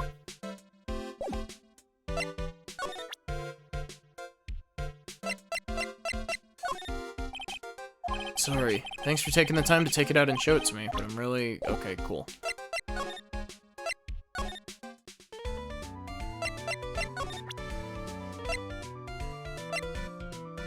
Wait, what? Really? Ugh. That's frustrating.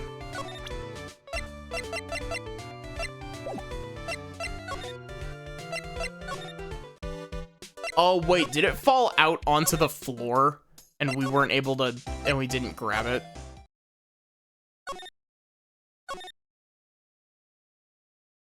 Where was that note that we got? Oh, it's right here.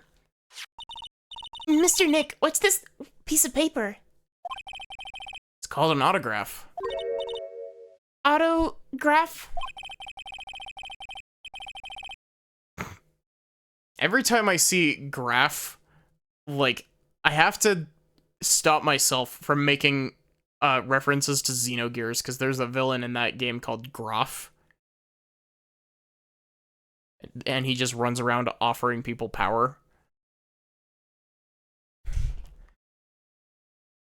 The paper's got Mr. Kurita's name written on it, so it's his autograph. I can't read it all. To be honest, I've never seen writing that looks like this. It's a special way of writing called cursive. Look here, see how it says, "To my dearest Wendy" in more normal letters here? That's still in cursive, Phoenix. This sloppy, unreadable writing. It's crazy and cruel to give this to someone. Hold on. Wendy. Heard that name somewhere before.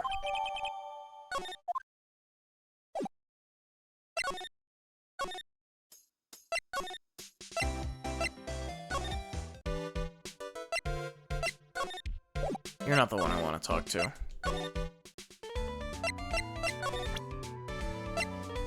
Okay, cool.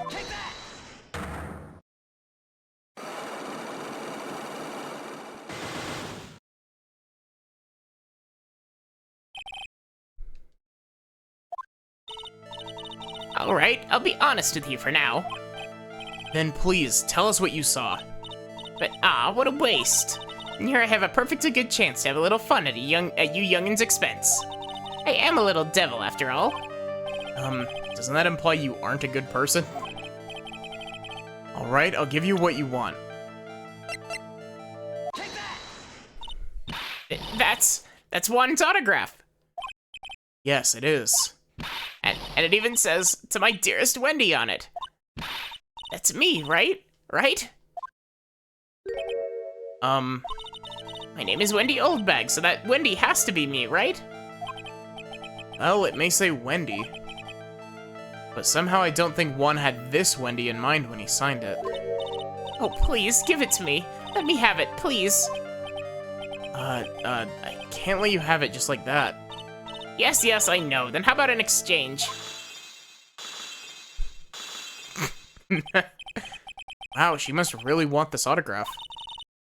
My offer isn't good enough for you? Fine, Mr. Wright, you win. Wendy Oldbag, ready to open up her heart. For all my dearest, or all for my dearest one.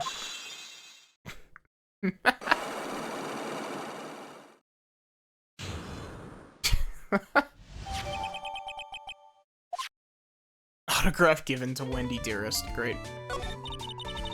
Feel bad for you, you know? Huh? I tell you, I saw him that night. I saw him coming out of Juan's room. You're kidding. Oh no! It was about 10 minutes before Juan's body was discovered. It was about 10 minutes before the body discovery announcement went off. Part of me wants to stream those games, and the other part of me doesn't. It's just a coincidence. I was on my way to the toilet, minding my own business. And? Did you tell that to the police? Well, of course. I thought I could get a gift certificate or two out of it, maybe more. Gift certificate? I've been recruited again for that part of the trial. You know, the trial tomorrow. This time you're gonna get it. I'm gonna work hard to get your client pronounced guilty. But Mr. Engard hasn't done anything bad. I don't care about details like that. I know what he did to my poor, he did my poor one in. I just do. That yellow-bellied chicken. A yellow-bellied chicken? I wonder what that would look like. I trust my senses. I know when someone did something bad and I say he did it. What did Mr. Engard ever do to her to deserve this? What did Mr. Engard do to you to make you so... You don't know? That guy, he framed my Juan. He created that scandal that plagued poor Juan. Mr. Nick? What is it? What's a scandal? Oh, I'll tell you about that after we get home, okay? Poor Juan, led astray by the wiles of that vile temptress. Mr. Nick, what do vials and wild temptress mean? How about we just listen to what Miss Oldbag has to say for now, okay, Pearls? So, Miss Oldbag, who's this woman you're talking about? Adrian Andrews, of course. Who else? That guy, he shoved the girl onto Juan on purpose. His own manager? But why? I thought lawyers were smart. Used to create a scandal to make Juan lose face. The girl drove Juan into a scandal that dragged his reputation through the mud. Sounds like a pretty standard definition of a scandal to me. Why do you know about that anyway, Miss Oldbag? I'm one of Juan's biggest fans. I'm always out there gathering information. There's nothing I don't know. And do you have proof that Mr. Engard did what you say he did? Next week's issue of a certain magazine says so. Of course. A tabloid. Next week? Doesn't that mean it's something people don't know about yet? Why would Miss Oldbag have information like that? And where did she get it?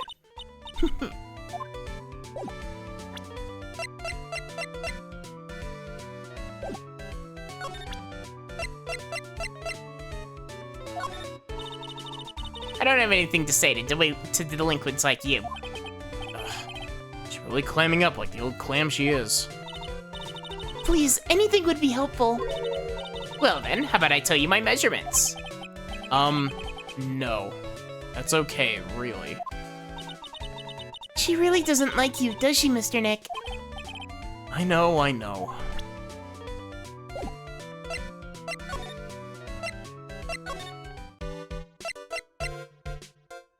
Oh, I can present profiles. I always forget. Debuted around the same time as Matt in everything, you know? Really?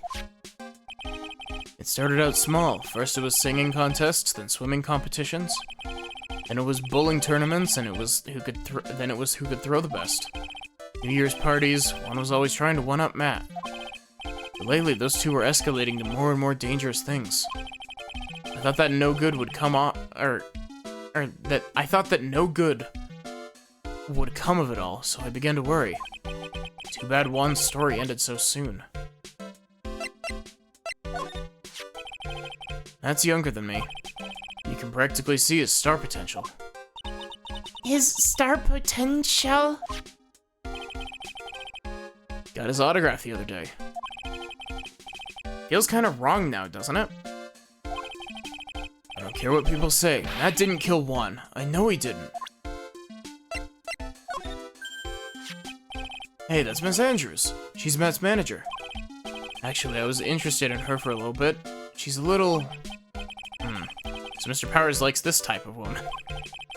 What do you know about Miss Andrews? Well, see, here's the thing. I don't really know her, you know? Sort of a small rumor going around about her right now. A rumor? If you're interested, I'd be glad to share what I know. He's so happy. He looks like a lion that's just found his next meal. Or a wolverine, if you will. Would you mind telling me about this gossip? So you are interested in it. I figured you would be.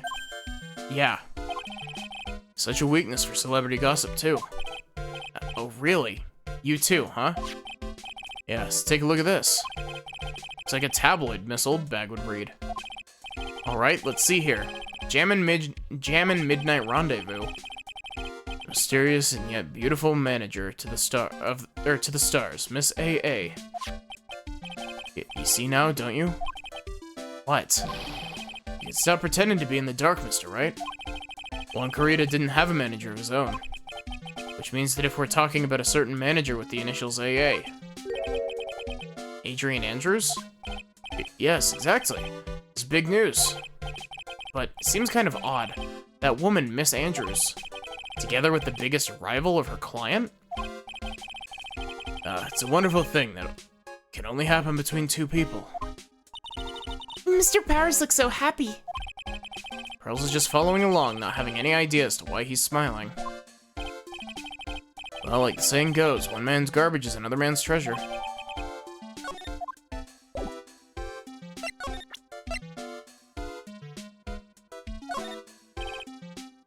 Sorry. Thanks for taking the time to take it out and show it to me. Okay, cool.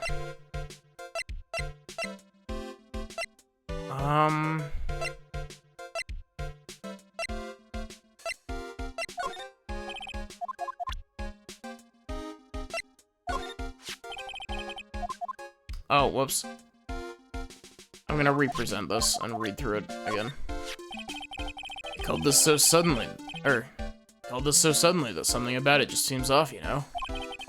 You mean the press conference? Yeah, he said there's something I'd like to confess if I win. I heard he faxed his request for a conference into the office only yesterday. Yesterday? Yeah, that is kind of sudden. I guess his manager set everything up somehow, so he was lucky. Nice manager.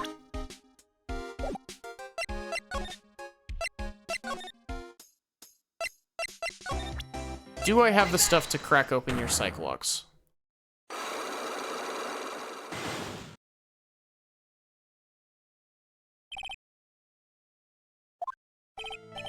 Lada, will you please answer my questions? On the night of the murder, why were you loitering around the victim's room? Told you, didn't I? For my scoop. What I want to know about are the details of the scoop. That's not something I can tell you. I mean, there's my bread and... there's my bread and butter. Alright then, an unpleasant tabloid photographer looking for a scoop. I'm gonna say that you were looking into a scandal. Huh? Could it be that you, Lada Hart, were looking for a break with a huge story? Perhaps an unfolding scandal between Juan Corrida and this person?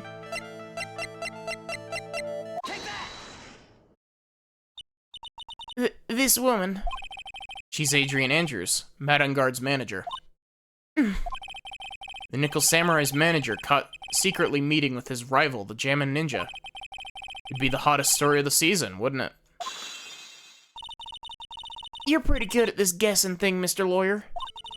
You can't just make up any old thing and think it'll make the papers. You gotta have backup. Backup? Yeah, you gotta have that, what's it, new sauce? You mean news source? That's it. Show me something that shows that that one guy had something with Miss Andrews.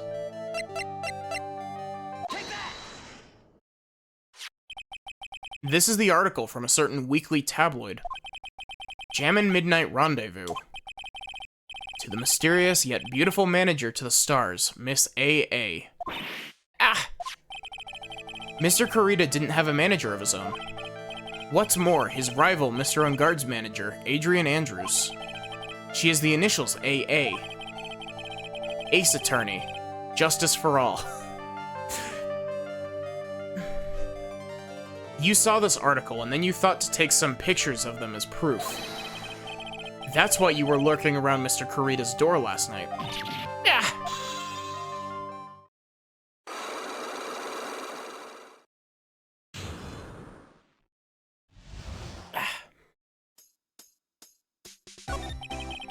You were looking into Mr. Kurita and Miss Andrews' affair, weren't you? You got it. I was looking to get myself a scoop by catching him in a secret meeting.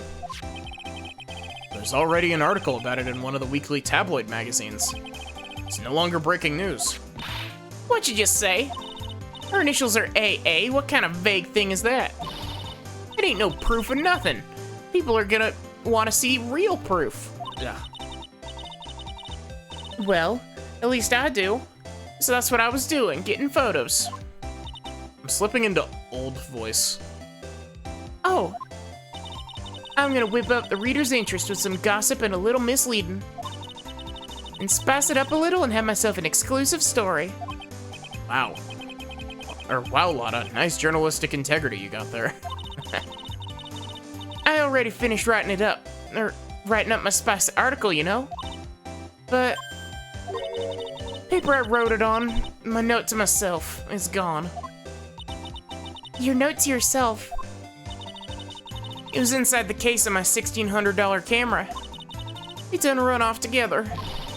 Came here for my big story. Didn't come here to have my treasure disappear on me. Yeah, I understand. It's enough to make a gal go bonkers, I tell ya. What's with people now, anyway? Never thought I'd see the day when someone done steal something from me. Really want that note back, huh? Got no idea why, though. The story on that note is probably a bold-faced lie.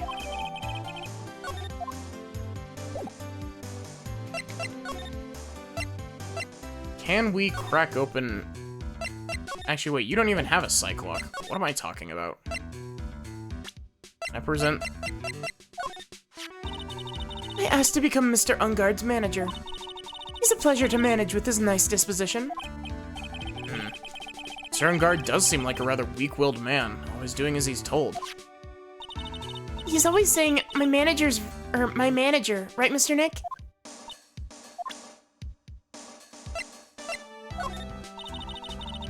I hate talking about myself. It's a trifling matter, that's why. Sorry. Take away that layer of sarcasm and she really does seem to hate herself. I'd like to ask you about this. Waste of time.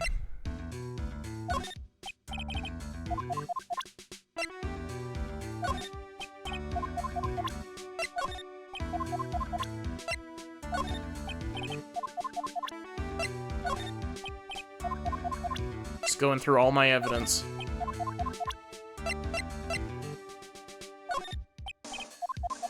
Adrian.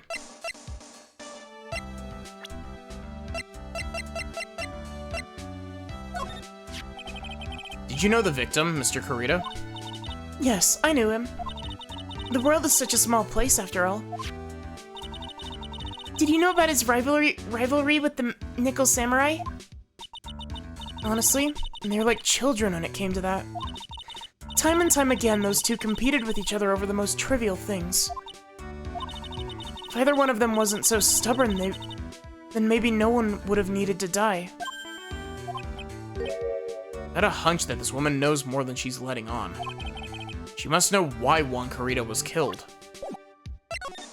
Do you have any ideas? As to Why Mr. Kurita was murdered? why would you ask me about such a thing? Just doing my job. So do you have any ideas? There it is. That is a lot of chains. 4, okay. Miss Andrews? Sorry, but there's nothing more that I have to add to this conversation. Is it a psych lock, Mr. Nick? Yes. It's getting to be more and more of these lately. Not only is it a Cyclock, it's a lot of Cyclocks.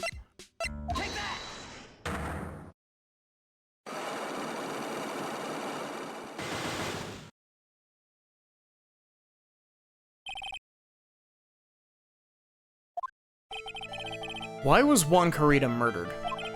If you ask me, I think you know the reason he was killed. Why are you hiding things?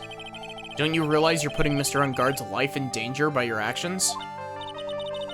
Why do you ask questions for which I have no answers? The truth is, I was not that close to Mr. Carita. Not that close. That's right. I've never been good at being intimate with another person. You're not good at being intimate with another person. Somehow I highly doubt that. You and Mr. Carita had an intimate relationship, did you not? Silly third-rate tabloid article. If you even had half your wits about you, you wouldn't believe such rubbish. Well, it seems like quite a few people have already bought into this story.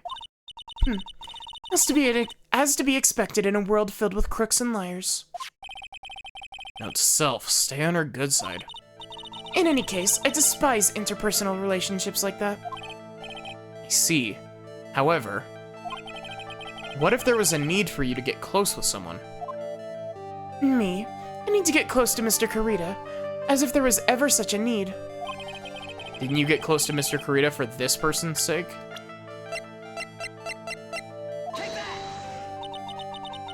Do you really still not understand? What? It's not in my nature to enjoy doing things for others. But you're a manager. It's called a job. I'm in charge of Mr. Unguard the Star, not Matt Unguard the Man. Oh. And you're not my client. It's my subtle hint to go home? But I know you must have had need to get close to the victim. Me? I need to get close to Mr. Carita, as if there was ever such a need. And you get close to Mr. Carita for this person's sake. I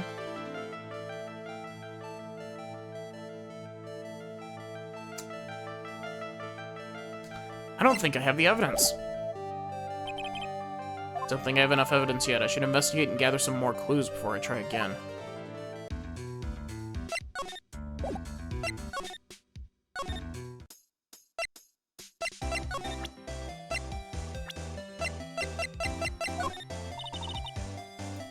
I don't really care for them heroes or whatnot.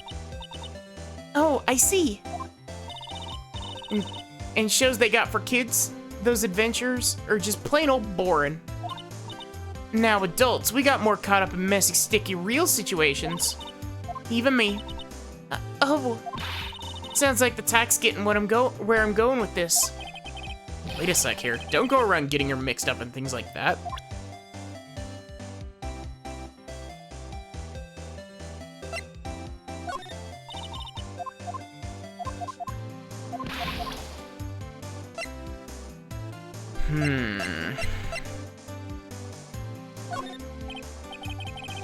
Do you know anything? I told you how many times now, I'm a journalist. Got much info running laps in my head that I forget things here and there. Please don't get so worked up over this. Ha! I don't care if you beg me. Be extra tough on kids. That's this gal's motto when learning youngsters.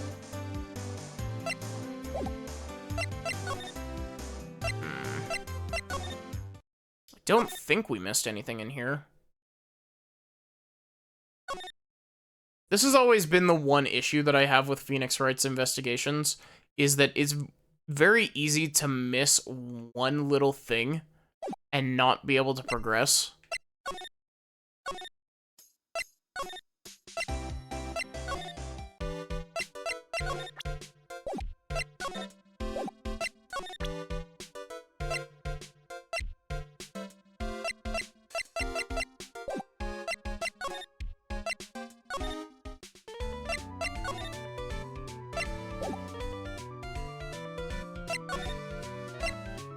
Oh! Gumshoe told us about criminal affairs and we never went. Detective Gumshoe said they had an investigation briefing. Yeah. Oh, he's back. Hey, so you came, pal. Why the blunt greeting? Because there's nothing to be friendly or happy about. What do you mean by that? Well, things look perfect this time around. The evidence and the testimony are airtight. But we can't just roll over and die. We have to stay positive. So what do you mean the evidence is airtight? Can't give you all the details, pal, but there's two big pieces.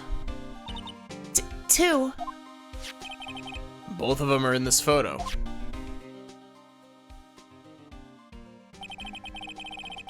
First is the button that's missing from the victim's chest.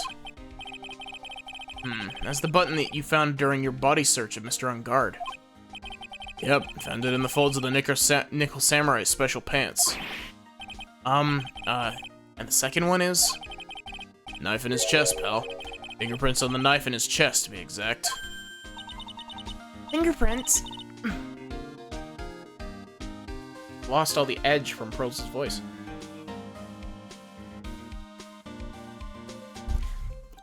Whose are they? You didn't even have to ask, little missy. It's obvious. They're mad on guards. Tomorrow's trial. Talk about being stuck between a rock and a hard place.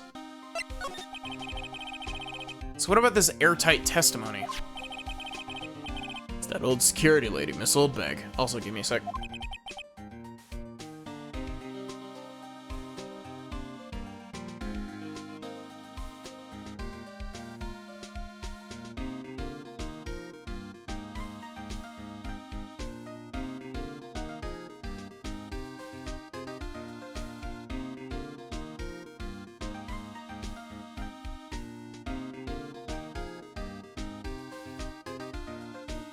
Sorry about that.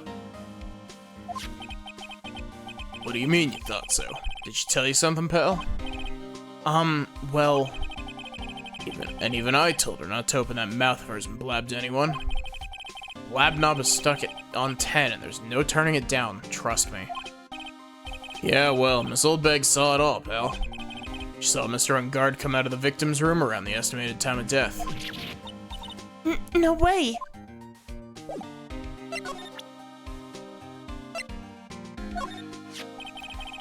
Pretty interested in this bit of a gossip ourselves. Scandal with Mr. Kurita? But why? Well, 2 years ago, a woman committed suicide. Suicide? Her name was Celeste Impax. And she was Juan Kurita's manager. Victim's manager? That's not all, pal. Miss Impax was Miss Adrian Andrews' mentor. She taught Miss Andrews everything she knew about the business from square one. Her mentor. A woman who is both Mr. Kurita's manager, and Miss Andrews' mentor. Could her suicide have something to do with this case? You want to know more about her, pal?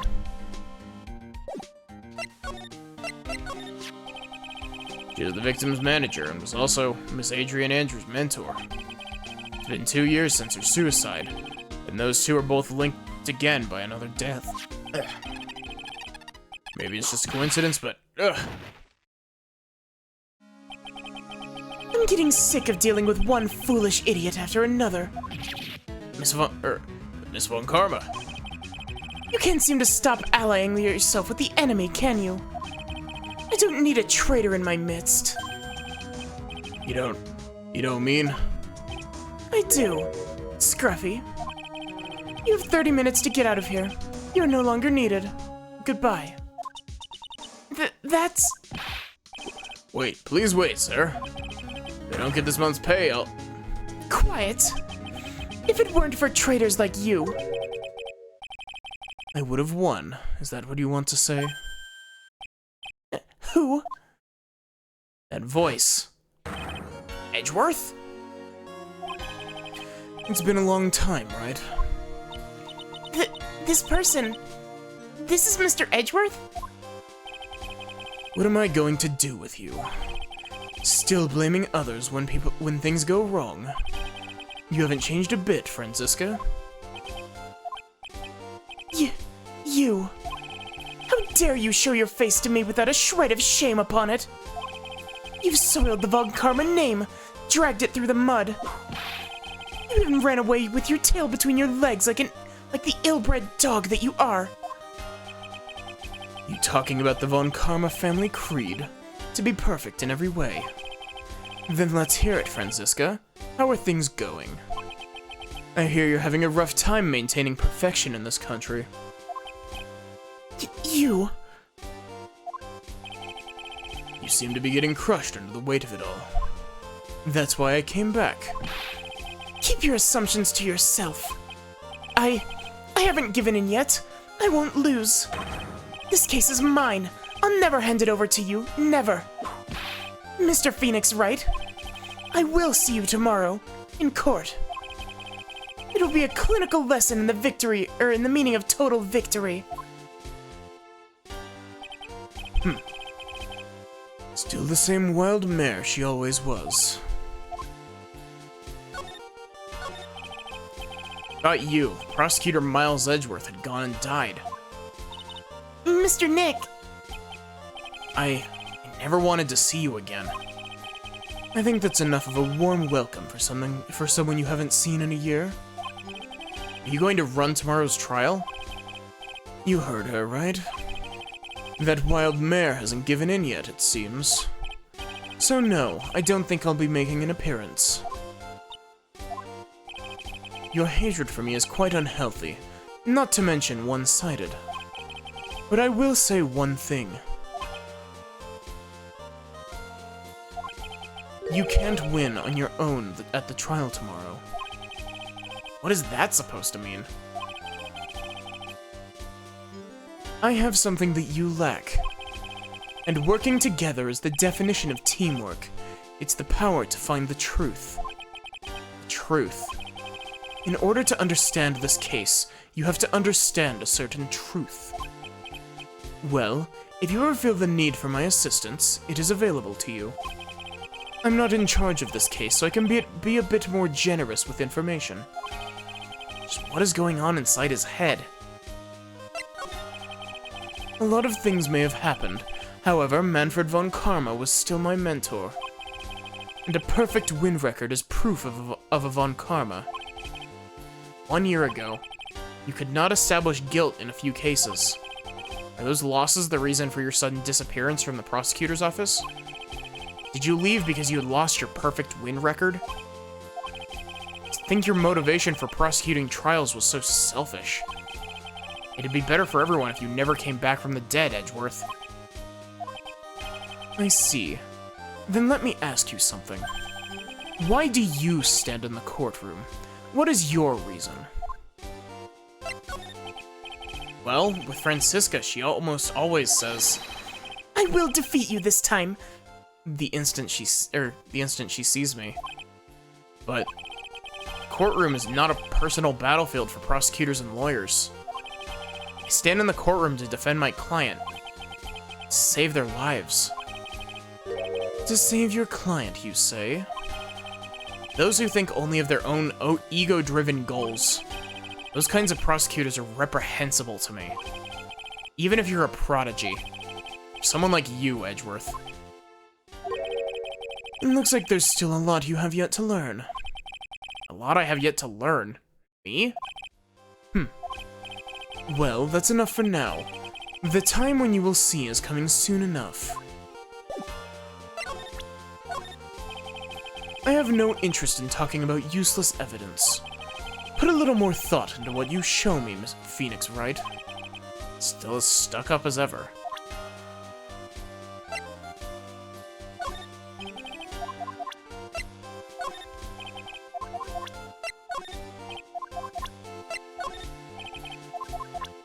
Don't even have interest in the crime photo, Mr. Edgeworth?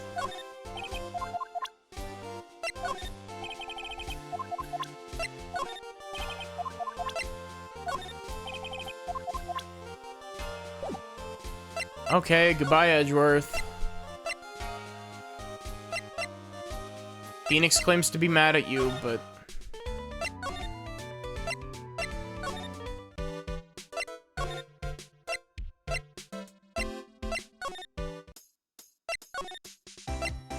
To be fair, Phoenix's anger at Edgeworth makes a lot more sense if you, it makes a lot more sense if you don't take into account the fact that he's the prosecutor in Rise from the Ashes, because Rise from the Ashes was written after the original trilogy. Like, it was added as a DLC case later, basically.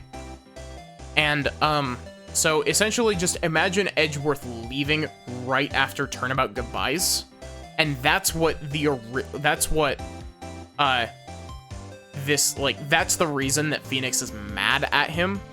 But it causes a little bit of a weirdness when Phoenix is pissed at him, when Edgeworth all but lined out his desire to leave in Turnabout goodbyes.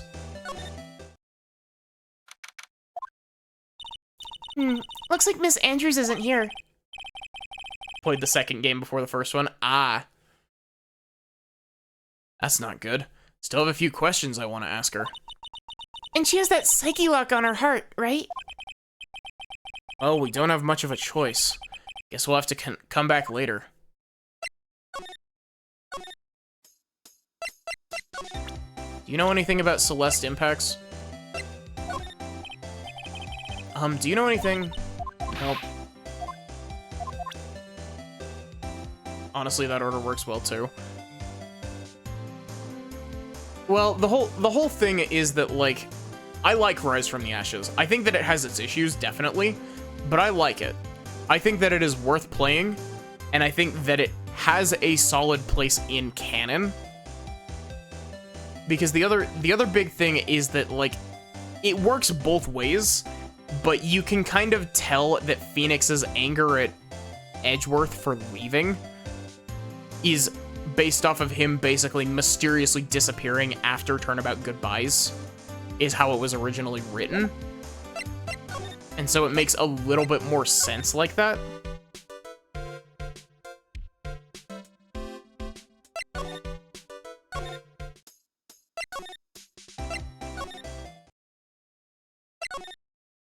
Where?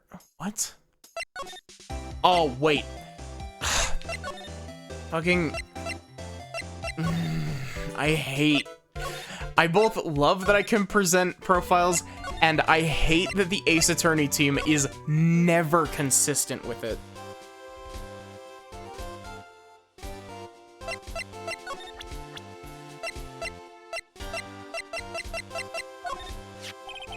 Adrian Andrews. She holds a large secret within herself. Secret? You can't help but feel that this whole case revolves around her.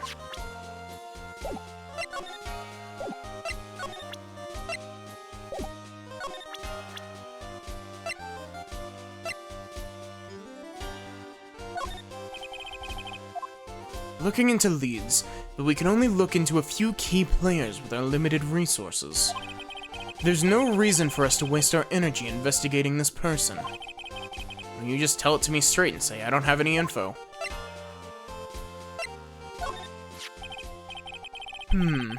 This woman is another key to solving this case. It's only in the second and third game. Yeah, as far as I'm aware, it's not even in the sequel trilogy. It's also in, Phoenix Wright versus Professor Layton, but that game's non-canon, despite the fact that it technically has a spot that it could totally fit in canon, that I will, get to when we get to Trials and Tribulations, but... Do you really think so? She was Adrian Andrews' mentor a long time ago, but she was suddenly called away by a different show and became Juan Carita's manager. And then, a few months later, Celeste Impacts died. But her death was ruled a suicide, right? Yes. But there's still one riddle we've yet to solve. We've yet to solved. There's a typo. A riddle? Her suicide note. It went missing. No one could find it. A suicide note that just vanished, huh? Miss Impax's death was most certainly a suicide. Of that, there's no mistake.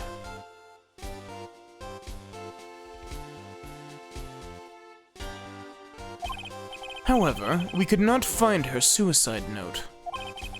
That's when the police began to suspect someone had hidden it. Suicide note? How do you know Miss Impax even had written such a note? There was no solid evidence, however. We did find traces of ink on her right index finger. Sorry, I've got something in my eye. Which makes the likelihood of a suicide note very high. But who would hide such a thing? The police think it was Mr. Juan Carita himself. The victim?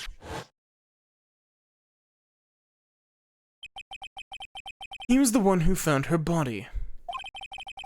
Which makes him the only person who had a chance to hide her suicide note. Mr. Carita hid his own manager's suicide note? But why? Ugh.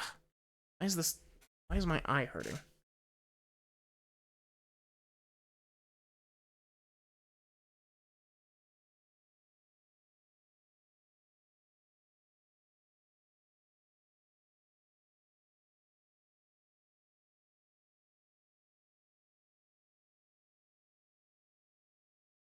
Sorry, I've got something in my eye that's being really irritating.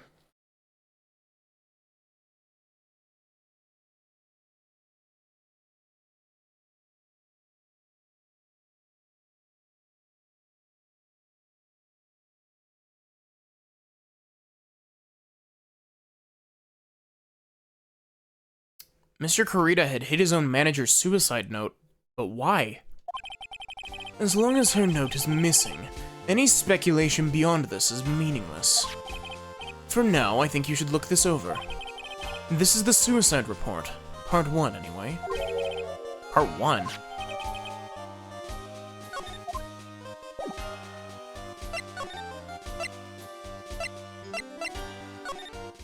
Oh, whoops. Ah, the lawyer dude. So what'd you find out? Well, I'm still in the middle of investigating. I see. But I've already told you everything I know, dude.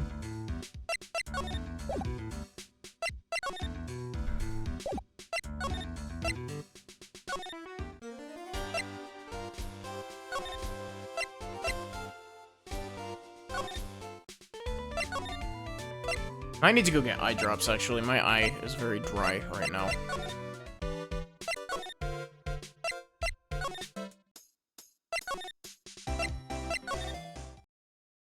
Still nothing. I guess we need to go talk to Madame Guard again.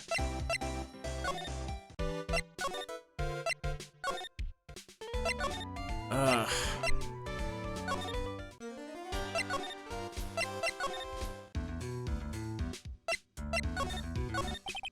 Can you tell me about your activities last night?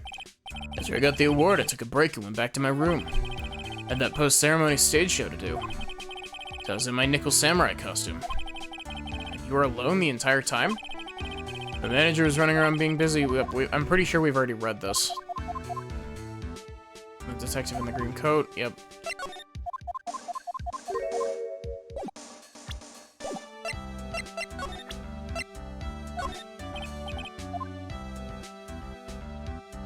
It's not like I'd buy anything and everything. It's nice because it's not up for sale anyway. They improved it, I believe, in Dual Destinies of all games. Like, you'd think that they would have improved it after the original trilogy, like in Apollo Justice, but they did not improve it in Apollo Justice.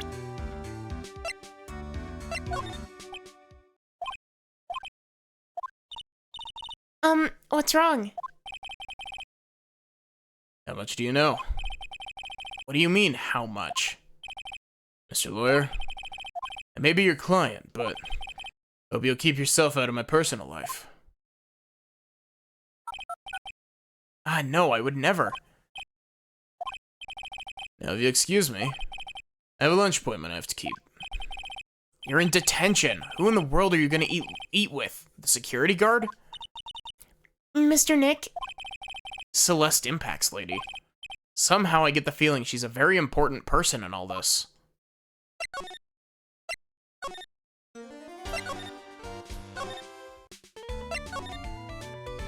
You wanna know, like, I've had an idea for a scripted video for some time. I've never done something like that before, so I'm not confident in my ability to make it properly.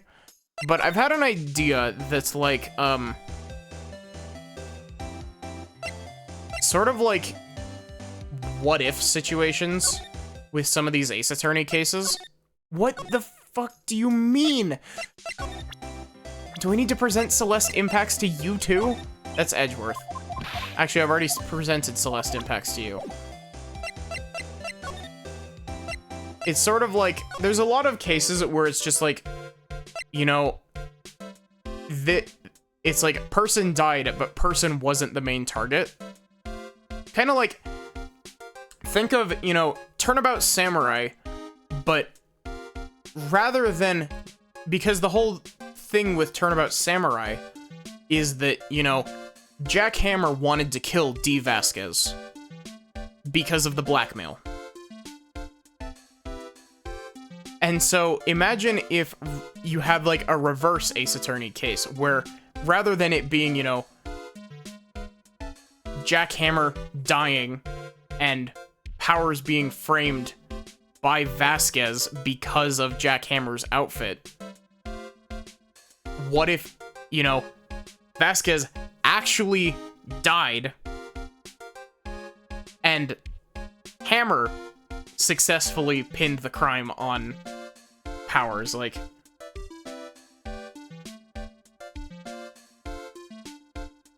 fan project called Remnants of the Past, but it was never completed.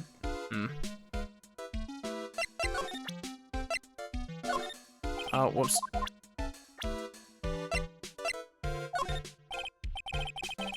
I'm honored you're asking me. I have no idea who this person is, sorry. It's okay, you don't have to apologize so much. Sorry.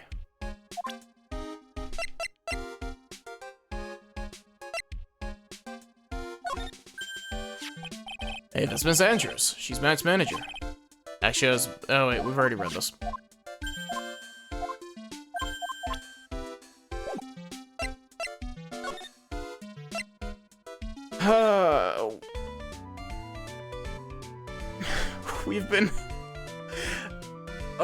We've been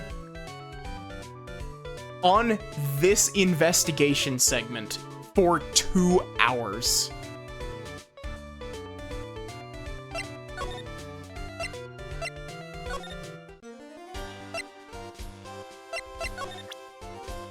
Edgeworth.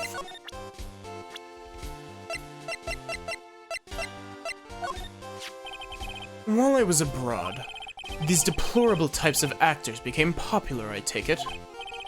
Well, refreshing like a spring breeze is his motto.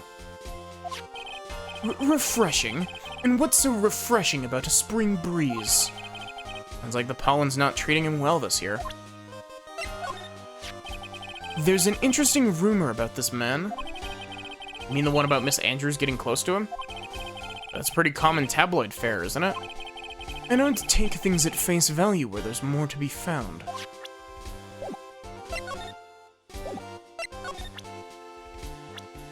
Edgeworth.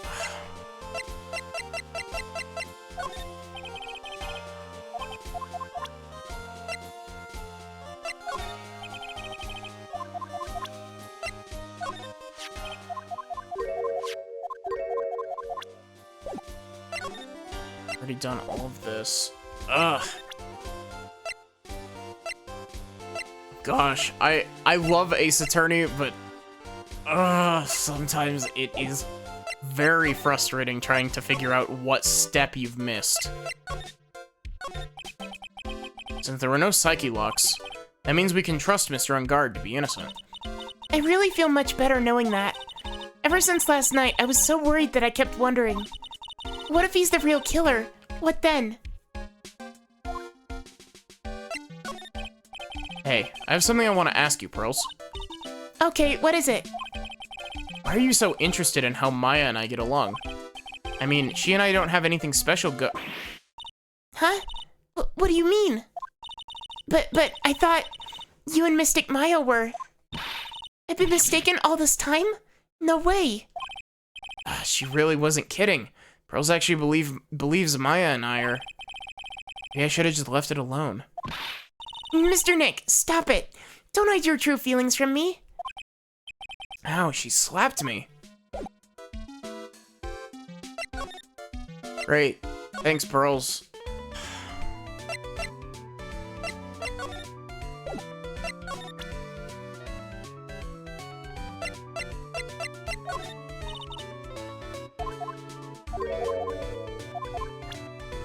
Do you have anything to say at Celeste Impacts?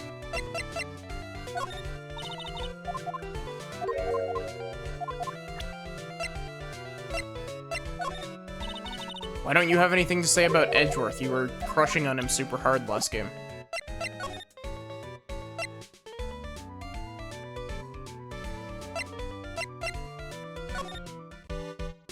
See, here's the thing. I think I'm missing something with powers, just due to the fact that, like...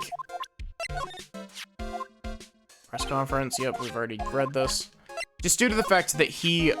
Can't believe it. Kidnapping? Do you remember what the person looked like who gave this to you? It's that bellboy, and didn't suspect a thing because he looked like such a normal old man. Old man, huh? Nope.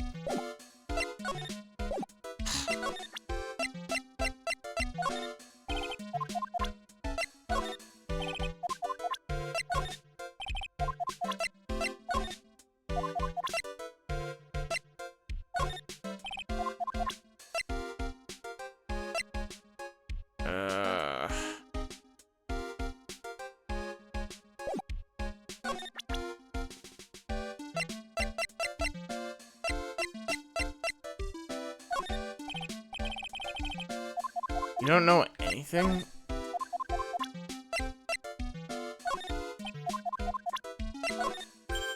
Adrian Andrews, we've already read this.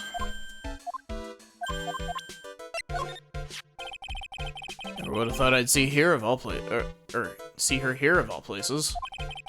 Last time we saw each other was during that really bad incident, you know? I mean, when I look back now, I think of the good things. It's not so bad, I guess. Yeah, I'd love to go back in time and relive a few of those good things. That's not funny. Yeah, I guess not. Already read this. Already read this.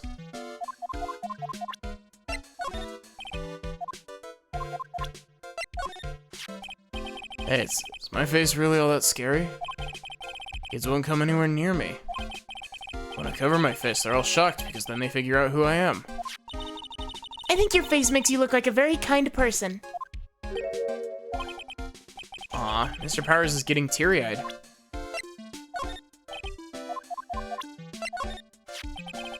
Are you Maya's little sister?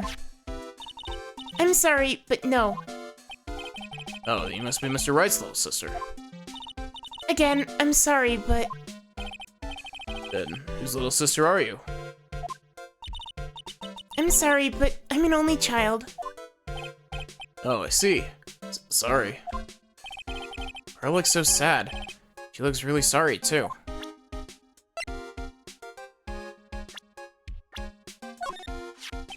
I'm sure he won't hurt her and he'll let her go soon. Yeah. Mr. Wright, I believe in you. You will save her. Thanks.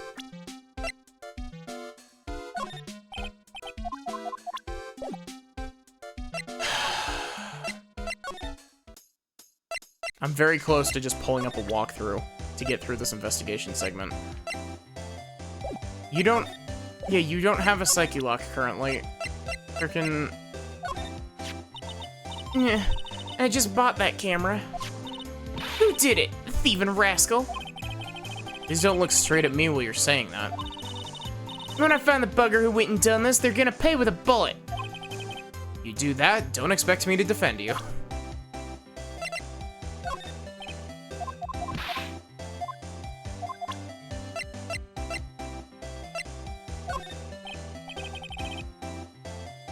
Did I talk to Wendy about the suicide?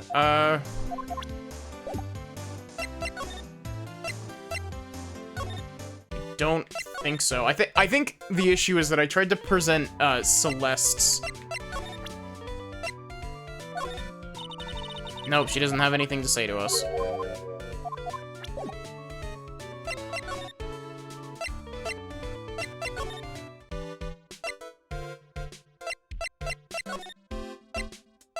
Surprised that Wada didn't have anything to say about it.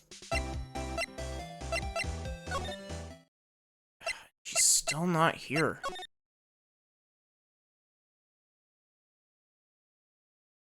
I genuinely have no clue what I'm missing.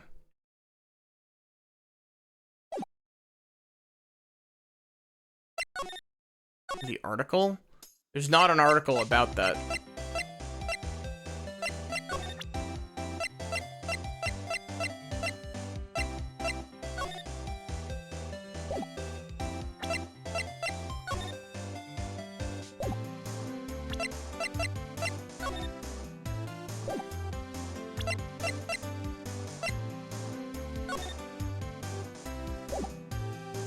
Actually, did we present the magazine clipping to Old Bag?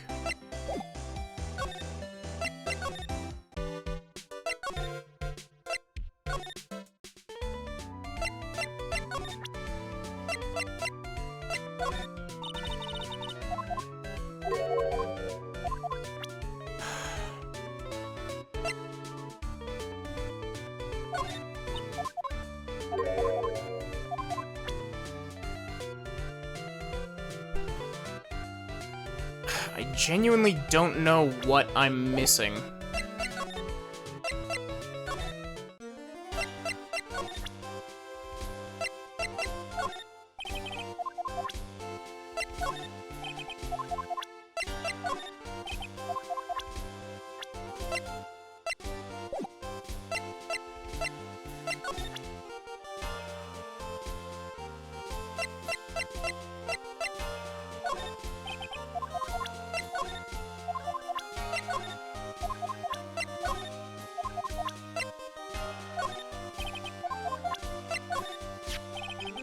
I don't like to look through reports. I like suicide reports even less. The worst of all are the reports that have multiple parts like that one. That has two. 2 parts? What you just handed me is the first part of the report. Here's the second part. Okay. Ace Attorney, I love you, but why would you make me pass the piece of evidence that Edgeworth just gave me right back to him to get more information? Second part of the report is about an attempted suicide. The attempter's name is Adrian Andrews.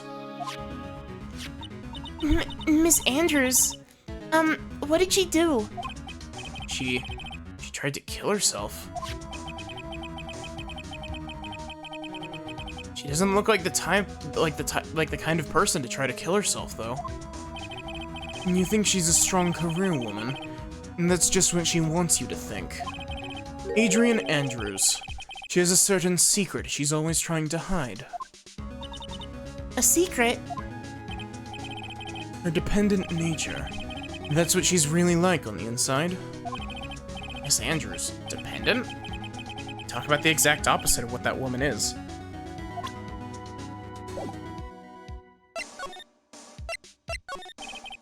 What's this about Miss Andrews having a dependent nature? Adrian Andrews' attempt at suicide was a few days after the death of Celeste Impax. And why did Adrian Andrews think about committing suicide? Because she had apparently lost her will to live. Lost her will? Why would she? Her pillar of strength, her mentor, Celeste Impax, was gone forever. That's why. Why would that? Is this what they call following someone to the grave? After her attempted suicide, Adrian Andrews started attending counseling sessions. She's someone who needs a person in whom she can trust absolutely. And once she finds that person, she'll do anything she can to keep them near. Without such an anchor in her life, her crippling anxiety stifles her ability to live. And that's the nature of her dependency on others? When Celeste Impact suddenly committed suicide, the world before her turned pitch dark. That's according to Adrian Andrews herself. Then, that means her super confident attitude. It's all a facade. Wow, it's been a hot minute since I've seen facade spelt with the actual proper C used. She's only copying her mentor's behavior to hold herself together. How terrible. Thank you, Edgeworth. Why didn't you just give this to me in the first place?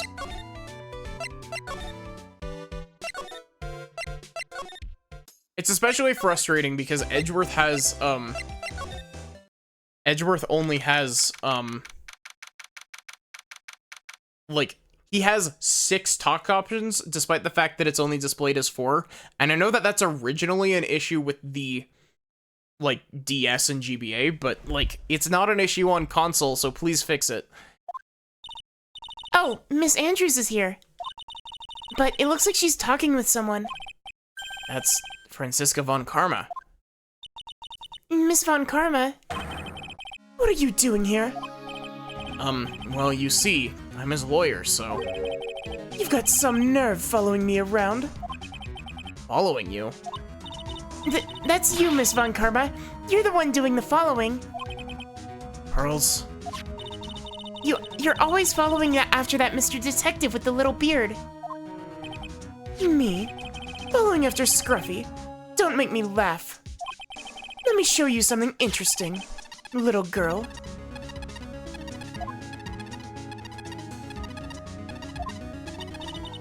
What is that? An electromagnetic receiver. I planted a tracking device on that detective. And with this, I know that fool's every move. So that noise we heard was this receiver. Feel really sorry for poor Detective Gumshoe now.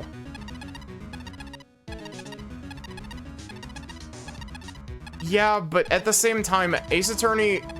The original Ace Attorney trilogy generally functions off of this thing of being, like... Every character only has 4 things to say. But... Now then. Let's stop wasting time. Adrian Andrews. Yes? Think hard about what we just discussed. Understood? Alright. What are those two talking about? Miss Andrews, she seems a little dazed, doesn't she?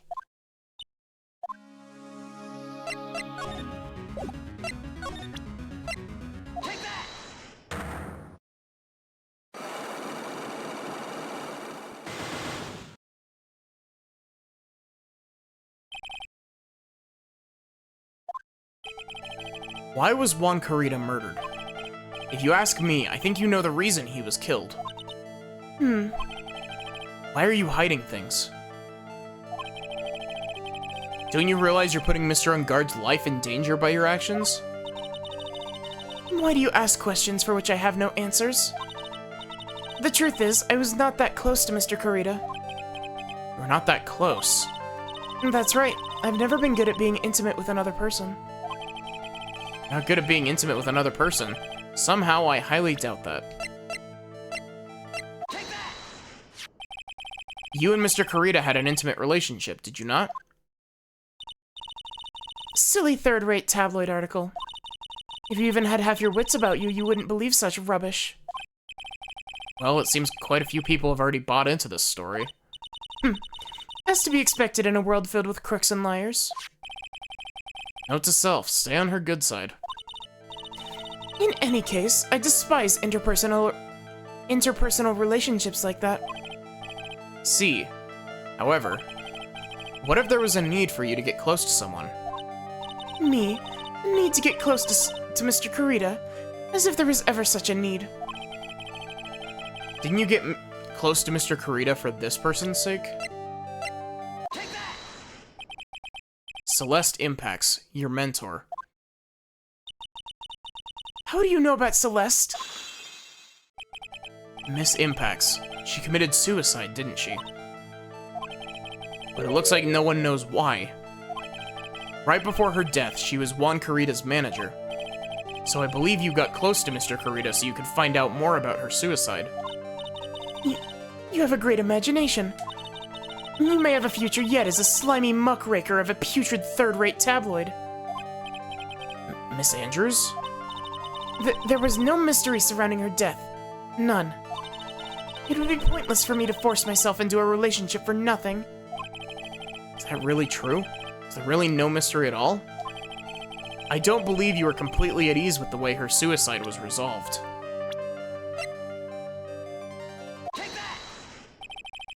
Miss Impacts' suicide note was never found, was it? It's like the police were under the suspicion that someone had hidden it. Like maybe the person who had discovered her body, Mr. Kurita. Juan? And, Miss Andrews, I believe you thought the same thing. This is why you became intimate with Mr. Kurita. I've sat by quietly and listened to your insulting rabblings long enough.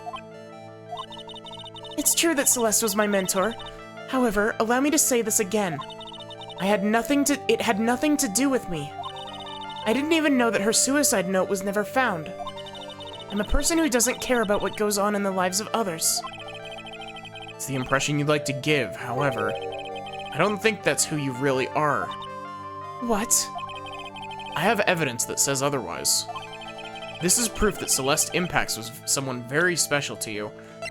I will always stand by the fact that this Psyche-Lock section, like, it feels bad.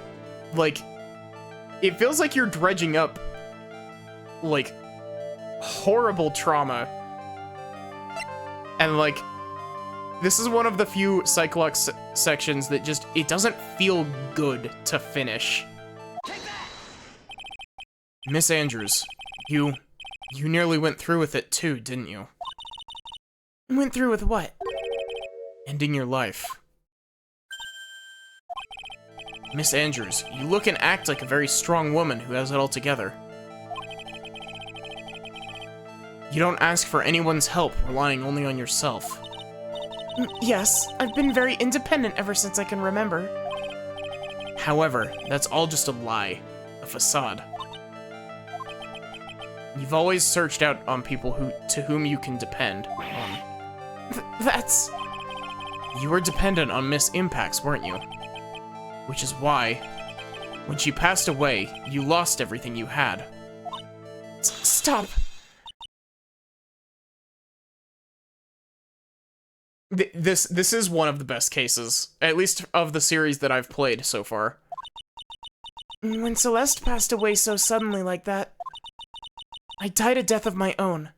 But no matter how hard I tried, I couldn't stop thinking about what had become of her note. You must have heard about the police report. The one that said the police suspected Mr. Kurita of hiding Miss Impacts' note. You heard about it and you thought to recover it from him by getting close, am I right? If that's the case, then everything changes. What do you mean? What topic did we start this conversation on again? It was, why was the victim killed? Exactly. Somehow, Miss Andrews, it seems that you've become the one with a reason to want Mr. Kurita dead. Me? Miss Impacts was everything to you. You can hear me getting hoarse.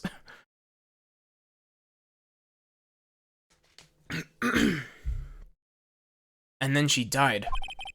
And you would do anything to find out why she killed herself. Even commit murder. Murder?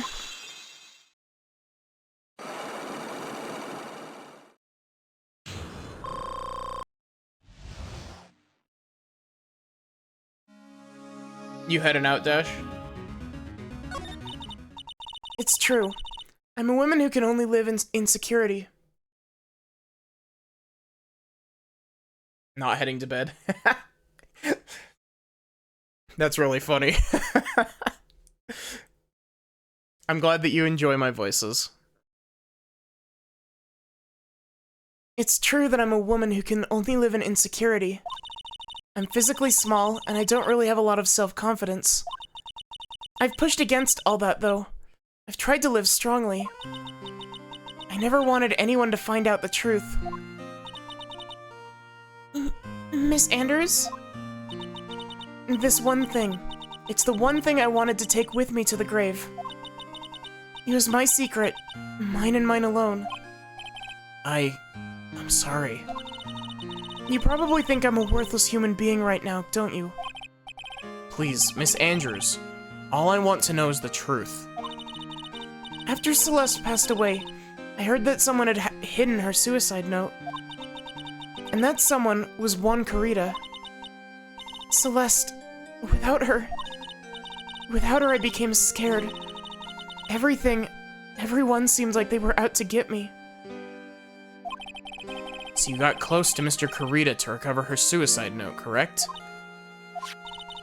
Looks like that tabloid reported the truth after all. Ironic, isn't it? Well, like they say, where there's smoke, there's fire. And if they purposely add fuel to the fire, they keep the celebrity world burning. But as for the suicide note, I didn't and wouldn't kill anyone for it. It just doesn't suit me, that's all. Well, that's enough for now. I still have work to do, so... I understand. Celeste, the famous hit game. Oh, I have one small favor to ask. My attempted suicide. I'd like for you to keep it a secret. Miss Andrews. If people found out about my weakness, I would sooner choose to die than to live. All right, I understand. We'll keep it a secret. Miss Andrews. Yeah, she's the overthinking type. She probably never says anything without carefully thinking it through first. Thank you for your discretion. Mr. Nick, can I ask you something? What is it? Miss Andrews has been playing with that card in her hand since a little while back. Card? Yeah, I guess she has. Miss Andrews, what is that card you're holding? Huh? Oh, this. I don't quite know. It just suddenly appeared in my handbag.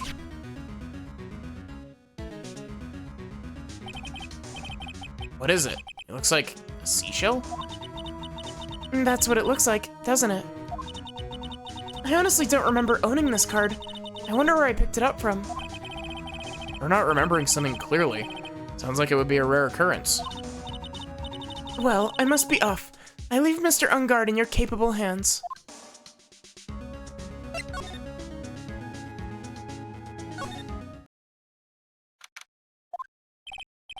Well, I think we've gathered about all we can. But what about Mystic Maya? Is she alright? Oh, Pearls. She looks so worn out by all this. She hasn't slept at all, and she's been walking all over the place with me today. What's wrong, Mr. Nick? Let's go back to the office for a little while. You're really tired, right? Oh, no. I'm okay, really. I'm fine. I really am. You don't look fine to me. Chekhov's card, yeah, true.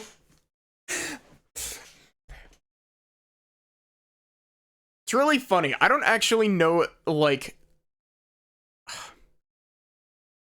I've never actually looked up the definition of the phrase Chekhov's gun. But from what I can gather, it's basically just a... If a thing is placed in a room, or like if you know, you point something out, it's going to be important. Like, it's something along those lines. I don't actually fully know, but it's something along those lines. Don't look fine to me.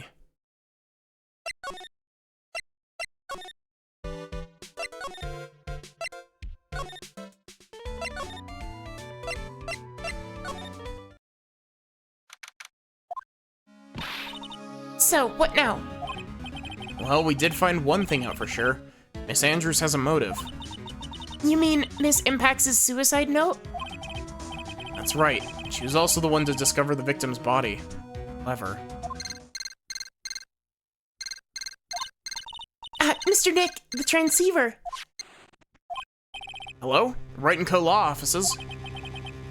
Mr. Attorney, you're not answering a phone. Maya, where's Maya? As I promised, I've not gone within a few feet of her this whole time. You... Which is why I suppose she's absolutely famished. What? So I suggest you win a quick acquittal, my friend. At any cost, wouldn't you agree? Wait, Maya, let me hear her. Very well. Ask my... Maya, is that you? sis. Ask my sis.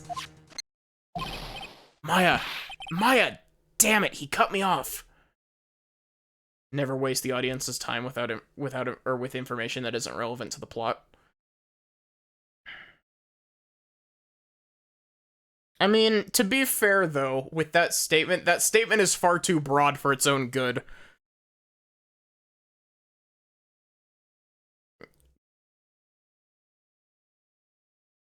Just because, you know, stuff like world building can be not directly related to the plot that's going on, but is very important.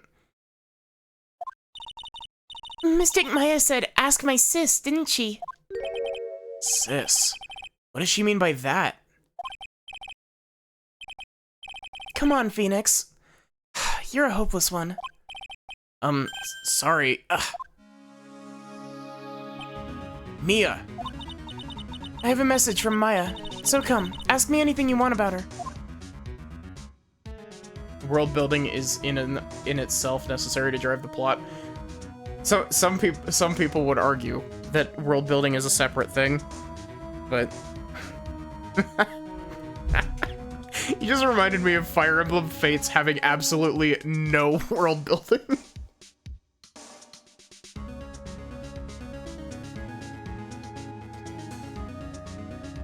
It doesn't even have a name for its continent. How's Maya? She's safe, for now. That kidnapper is one to keep his word, it seems. I'm glad to hear she's safe. But Mia, how did you know? As soon as she was locked up, Maya called for me. I read the note she left. Then I gathered as much information about her surroundings as I could. I didn't know you could use spirit channeling like that. Pretty smart of her. Honestly, this is very smart.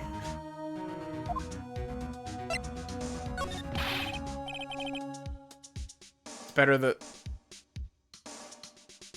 than Vision Quest, which you're playing at the moment, which has way too much world building text. I think the issue is, like, you need to do world building through, like, natural ways. Like, you can't just, you know, give your player a 2-hour-long plot dump, because that doesn't gel well. Like, you need to give the person who's reading your thing, like, organic information, I think is the big thing. Yeah, like, the support conversations in Fire Emblem definitely are, like, organic world building. They kind of... Well, those are more organic character building, but they have world building in them from time to time. Like the ones in Echoes, if I'm not mistaken, have a lot of world building in them. But, yeah, it's a lot of, like, you know, you want to try to not shove it down the reader's throat. Kidnapper, what's he like? I don't know. Apparently, Maya went to answer a phone call at the hotel and was drugged there. And? She didn't see the face of her attacker. Ugh. Maya's locked up in a very dark place right now. I'll tell you everything I can, or everything I heard when I was with her. When you were with her?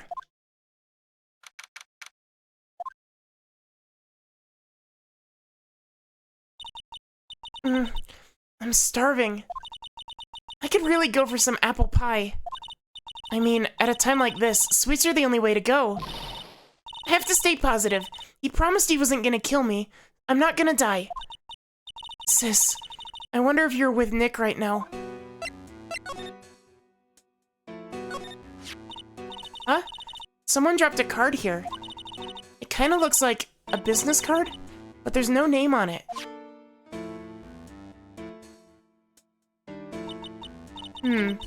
It's a picture of a seashell, I think. Every chapter in Vision Quest started with a minimum 8 text boxes talking about the location you're going to before anyone even starts talking. Jeez.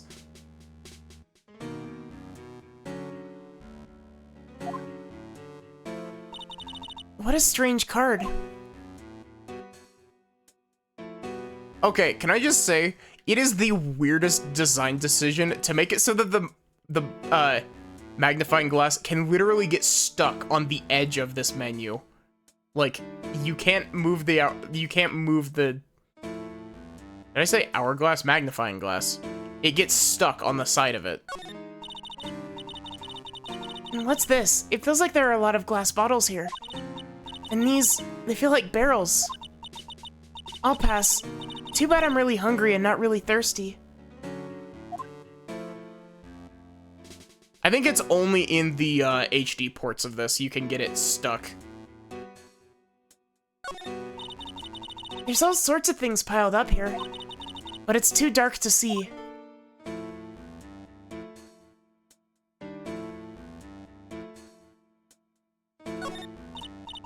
Drat, it's locked. This door's lock seems easy enough to open. On TV, the hero always uses a plastic card, or a stiff piece of cardboard. Then, click, they magically open the door. Am I going to get the Apollo Justice trilogy? Absolutely. It will make it a hell of a lot easier to stream those games. Which is also the reason that I'm going to wait until the Apollo Justice trilogy is out before I move on to the Apollo Justice trilogy. I wonder if there's a card like that around here that I could use. Ah, that's it! This shell card. If I use this, maybe I can get the door open. This might be my key out of here. Phrasing you don't really like. To be fair, like...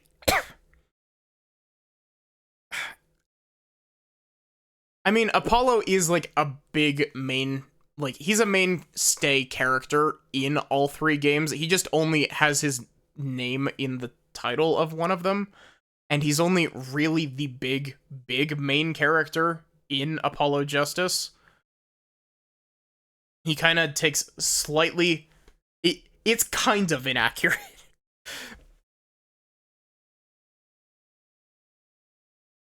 I had a feeling this card might be useful. I'm such a genius. Alright, now if you'll excuse me, Mr. Kidnapper. I did it! Okay, now I'm getting the heck out of here. I shouldn't keep Nick waiting, or worried.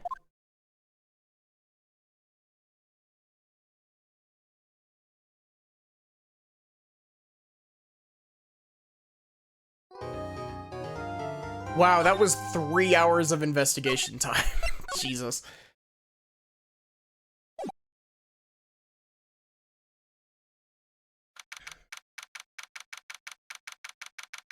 It gives away expectations for the player. Yeah. Adrian did it? That's what it looks like. Dude, no way! That woman couldn't do anything like that. In court today, there will be a mountain of evidence that will implicate you. Mountain of evidence? Certain there's someone out there that's trying very hard to pin this whole thing on you. Please, Mr. Lawyer, dude. Or, dude, like I said yesterday. I'm refreshing like a spring breeze, alright? Can't let any sort of scandal ruin that. I understand. Is this Edgeworth? Well, it's almost time. That's not... Oh. Mia, what voice was that? That wasn't even Edgeworth's. We must get a complete acquittal today. I know. But I can't focus on Maya's situation right now. or pearls either. No matter what, I have to focus on winning this case by the end of the day. Indeed. Well, let's get going. Tim. This is Wright. Good morning. This is it, Mr. Attorney, the day of the trial. Maya, she's unharmed, right? Well, when I checked up on her earlier this morning, she seemed a bit, how shall we say, tired. Don't worry, people don't die that easily. Besides, what you really should be concentrating on is winning today's trial. For my sake as well as yours, you must win today's trial. Which is why I sent you a little present this morning. Present? What in the world would you want to give me? You'll figure it out once the trial starts. And even if you don't like my gift, I expect you to graciously accept it and win the day's contest, if you please. Wait.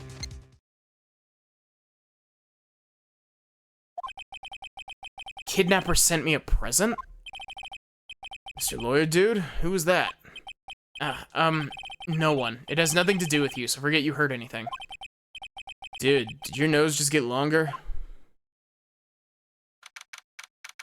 This case is fantastic.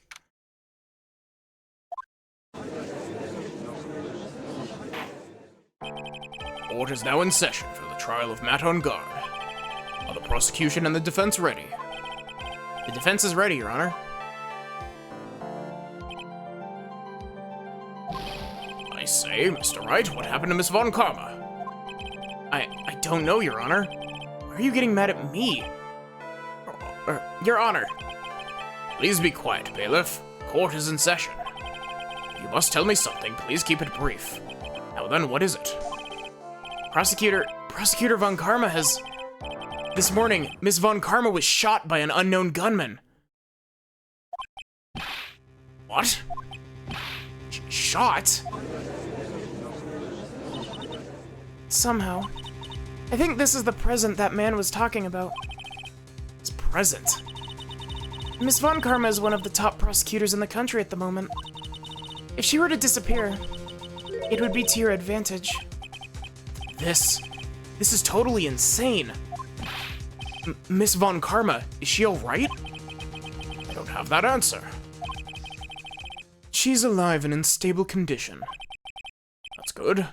Phew.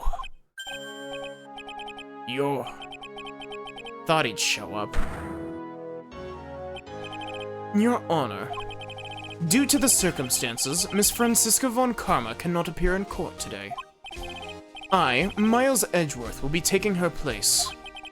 The prosecution is ready, naturally.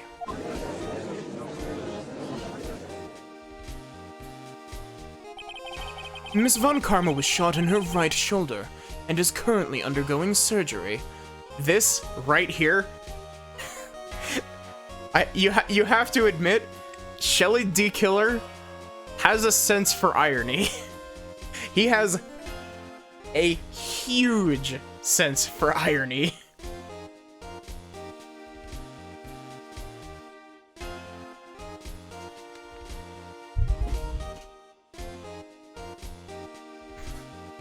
D-Killer shoots Franziska in the same spot that Manfred got shot. Miss Von Karma was shot in her right shoulder and is undergoing surgery. Except, unlike her dad, she actually directly went in for surgery. Like, she didn't, you know, keep a bullet in her shoulder for 40 years. Yeah, he's got a sense of humor. Luckily, I've looked this case over and I'm familiar with the details. The prosecution seeks to prove the guilt of Mr. Matt Ungard. The court acknowledges the prosecution. Right. I finally found the answer I was struggling for on my long journey this past year. By the time this case comes to an end, you too will know the answer. Now then, the prosecution would like to call its first witness. Please bring Detective Gumshoe to the witness stand. Witness, your name and occupation. My name's Dick Gumshoe, sir. I'm a detective down at the precinct. For now. For now? After this trial's over, I'm supposed to turn in my badge, sir. Detective Gumshoe? The prosecution has no need for a depressed witness. Lift your head up and face forward like a proud officer, Detective Dick Gumshoe. Yes, sir. Now, let's have your testimony. If we want to explore the various facets of this case, we must start with that. Get ready, Phoenix. This is going to be one very rough fight. Yeah, it would have to be with Edgeworth as my opponent. The answer he was struggling for. Interesting. Show me this answer you finally found, Edgeworth.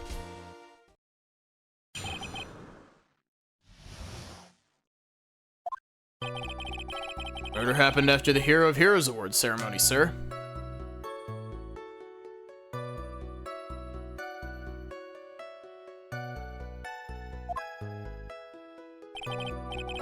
Victim Juan Corrido was found dead in his hotel room.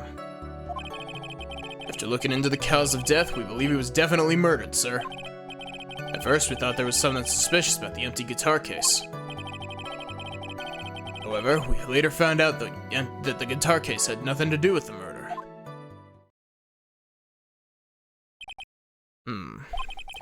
After the award ceremony ended, the victim was alone in his room.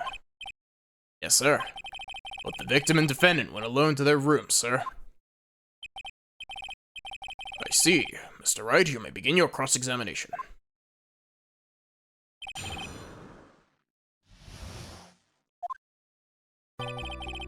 This murder happened after the Hero of Heroes Award ceremony, sir.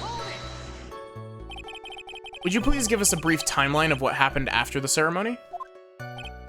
Okay, pal. Ceremony started at 6 p.m. It ended around 8 p.m. There was a short break. Special post-ceremony show was supposed to start in the lobby 30 minutes later. That's when the victim's body was found, correct? Which is to say, the murder occurred during that 30-minute break period. Please continue your testimony, Detective.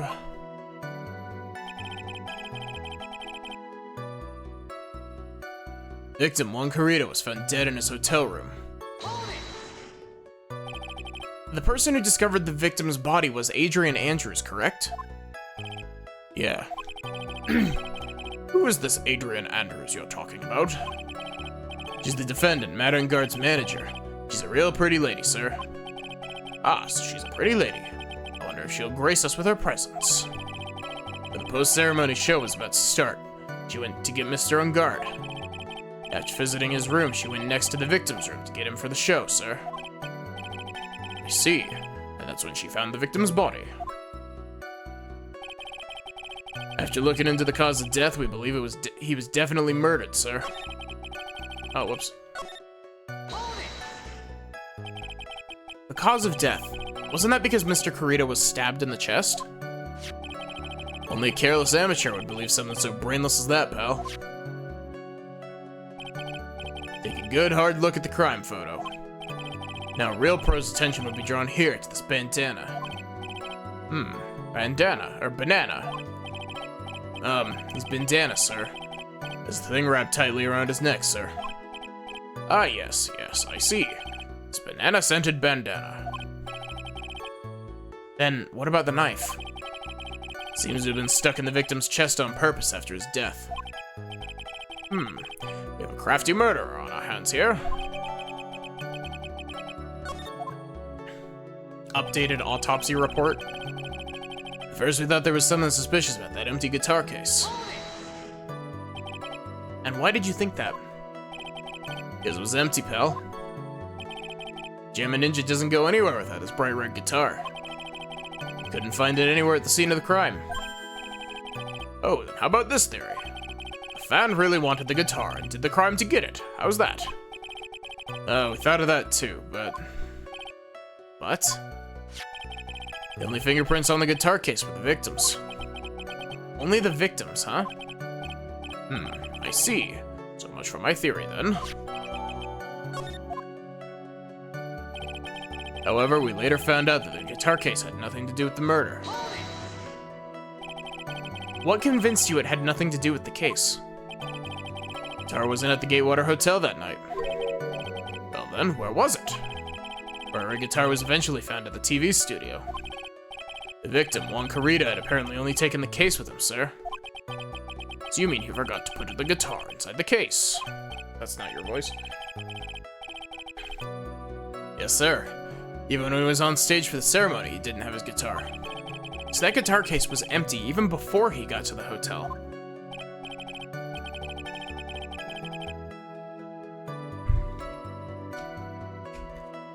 Yeah, that's right. So it really has nothing to do with the case after all. I believe that's enough. First, the victim was choked to death with his bandana. Then, after the victim was dead, the killer deliberately stabbed him with a knife. Which brings me to my next point. Why then did the police arrest Matt on guard? Because there was reason enough to suspect him. Here it comes. Looks like Edgeworth's back in full swing.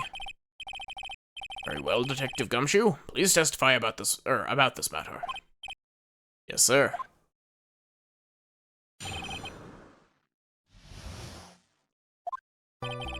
Matt on guard and Juan Carita were huge rivals with each other. Each thought the other guy was in his way. It's motive enough in my book. As for evidence, there's the Jammin' Ninja's button. He's ripped off the ninja costume and was found in Mr. On Guard's Hakama. The defendant's fingerprints were all over the knife. The defendant bought the knife for the crime, which makes this a premeditated murder. So the defendant's fingerprints were found on the knife used in the stabbing. Sort of sticky on the handles, the fingerprints came out pretty clearly, sir.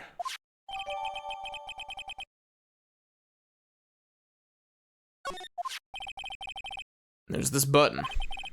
That was found in the defendant's clothes, wasn't it? Or was it? And this button also... is this button also covered in blood? Yeah, so we know that the blood on this is the victim's blood, sir. What?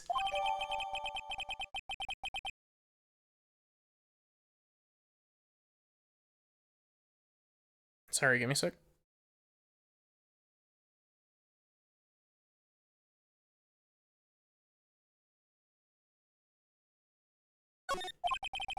All of this points very clearly to the defendant, doesn't it?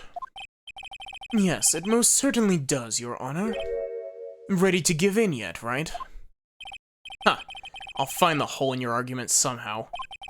You can press as hard as you like. Just hurry up with your usual pointless questions. Ugh.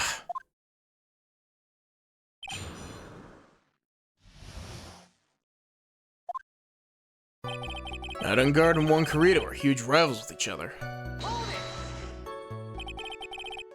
But in terms of popularity, Mr. On Guard won, did he not? Yeah. You know what's ironic, pal? Juan Carita was always one step behind Mr. On Guard and everything. This year it seemed like he'd finally caught up, ready for the big final showdown. But Mr. Carita lost the Grand Prix in the end. That is too bad. He must have been pretty downhearted after losing. Each thought the other guy was in his way. That's enough motive in my book. Wait just 1 second here.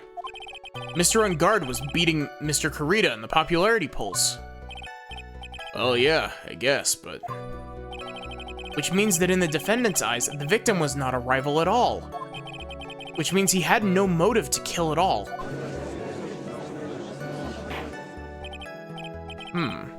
Yes, I quite agree. Well, Detective? It's not... well... guess if you put it that way, then yeah, the defendant would have no motive. Detective, I'm beginning to see why you were fired. Detective, I'm beginning to see why you were fired. You too, Mr. Edgeworth, sir. That's... I look forward to your pension negotiations. No. Now, detective. Let's continue with the testimony. No, not my poor pension, too. Detective, if you value your money, I suggest you proceed. Yes, sir. We can talk about my pension later, sir. What about what I was saying? Hello? Anyone? As for evidence, there's the Jammin' Ninja's button.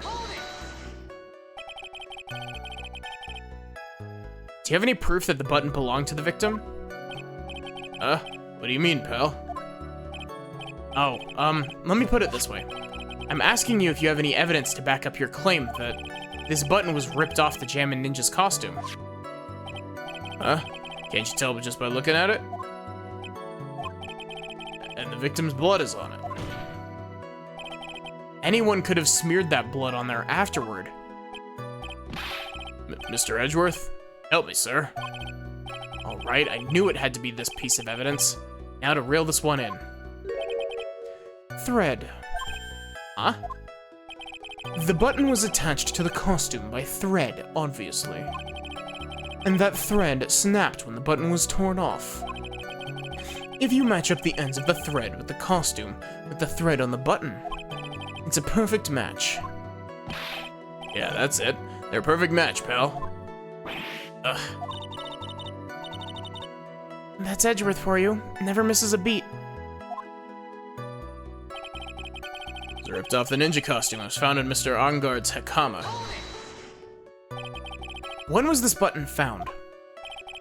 Pretty soon after the body was found, we rounded up everyone who knew Mr. Kurita. Then we did a search on them all. That's when we found the button. So it was almost immediately after the murder. The police didn't have the free time to lollygag and play tricks, unlike some people. Hey, what is he trying to say about me here? The defendant's fingerprints are also all over the knife. How are the fingerprints arranged on the knife? Huh? What do you mean, pal? By examining the fingerprints, you can determine how the defendant held the knife.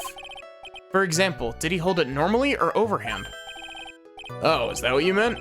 We didn't actually think of that. Can't believe the bumbling of this department. Hopeless. Were you paying attention to the testimony, Mr. Wright? The defendant's fingerprints were all over the knife. There's no way to determine how the knife was held at the moment of the murder. The defendant is the owner of this knife, then. Defendant brought a knife to the crime, which makes this a premeditated murder. I think that that's incorrect, because the knife was from his room in the Gatewater Hotel, which means that it was at the hotel. He didn't bring his own knife. There's no way this was a premeditated murder, even if he bought the knife. Sorry, pal, this isn't some pocket knife. It doesn't fold, so it's not great for walking around with either. Well, this isn't good. If the prosecution can prove this was a premeditated murder, we're done for. Phoenix, Yes? there's something very interesting about what the detective said just now. Think carefully, before it's too late. Button covered in the victim's blood, and a knife with Ungard's fingerprints. Be grateful. If the judge were more rash, he would have pounded his gavel in closing. Still in a world of trouble. Well, before any battle, you must find your enemy's weakness. So let's find the weakness of this testimony, no matter how small it may be, okay, Phoenix?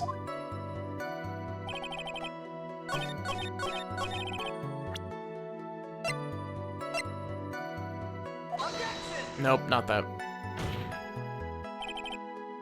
Statement contradicts this evidence. It does not.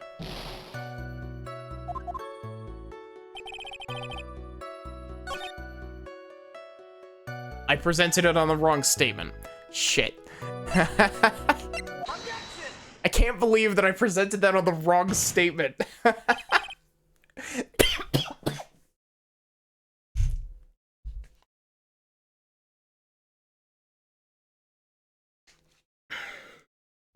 Wait a second. What? So the basis of your argument was that this was a premeditated murder is simply that my client brought a knife beforehand. That's right, pal. The defendant did not buy this knife. Huh? Take a good look at the handle of this knife and you'll see what I'm talking about. Huh? There's a gatewater seal set into the handle. Gatewater? I think I heard that name somewhere before. That's the name of the hotel. The Gatewater Hotel?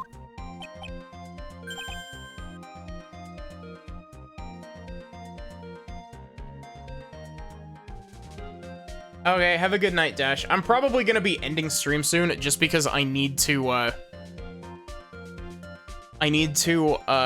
go to bed a bit sooner so I'm available for work tomorrow. Uh-oh. The murder knife was actually the property of the hotel, which means this murder was not premeditated.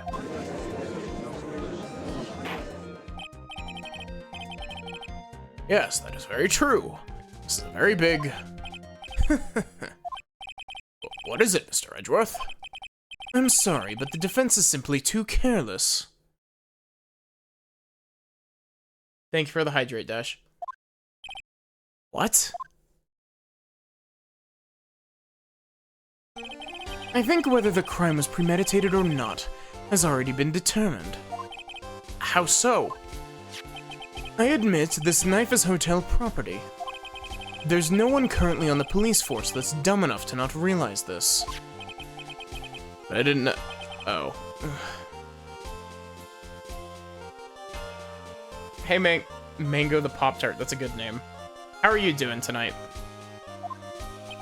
The question is, where did this knife come from? Why, that's obvious. It came from the victim, Mr. Kurita's room. Sorry, Your Honor, but that is incorrect. The victim ate a last meal before he was murdered. With that being the case, I would like to draw the court's attention to what is on top of the table. There's a knife and fork on the table. Then, where in the world did this knife come from? If it pleases the court, I would like for us to recall the room of the defendant, Mr. Matt on guard. Ah, that's the thing on the steak plate that was not, that Phoenix was suspicious over. Especially what was on top of his table. There's something missing. Perhaps it is a single knife? We investigated the leftover dishes for fingerprints while we were investigating. We came to the conclusion that Mr. Matt on guard's knife was missing. Ugh. Mr. On guard had gone to the victim's room with a knife that he used during dinner. And why would he carry a knife to a visit? To kill, of course.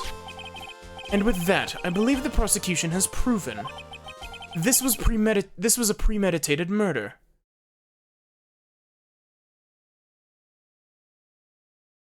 I was about to ask what case this was, but the teddy bears make it extremely obvious. Yeah, I love this case a lot.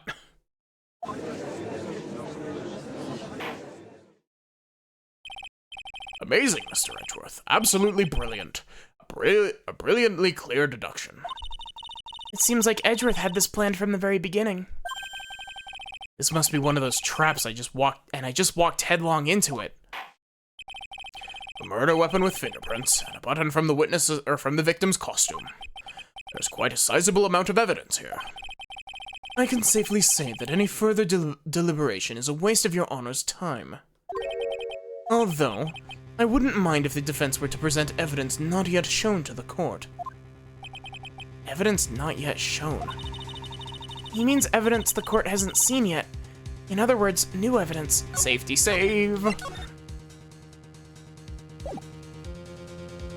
Yeah, the outcome is insane. No spoilers, though, because I want people who haven't played the game to be able to experience it. What does the defense have to say about this, Mr. Wright? Well, Phoenix, the judge is favoring the prosecution right now. If we answer with something wrong here, That gavel of his will be ringing out the sound of our defeat. Mr. Wright, you have something important and necessary to present to this court. Actually, I do. There's one piece of evidence that catches my attention. Something this court has yet to see. Mr. Wright, I will say this one more time. I do not feel this trial needs to continue at all. However, I'm giving you one chance, and only one. What the judge is saying, Wright, is don't try pulling one of your usual bluffs here. If I mess this up, it's curtains for all of us. You may now present one and only one piece of evidence. Now then, what is this important evidence that you must show the court?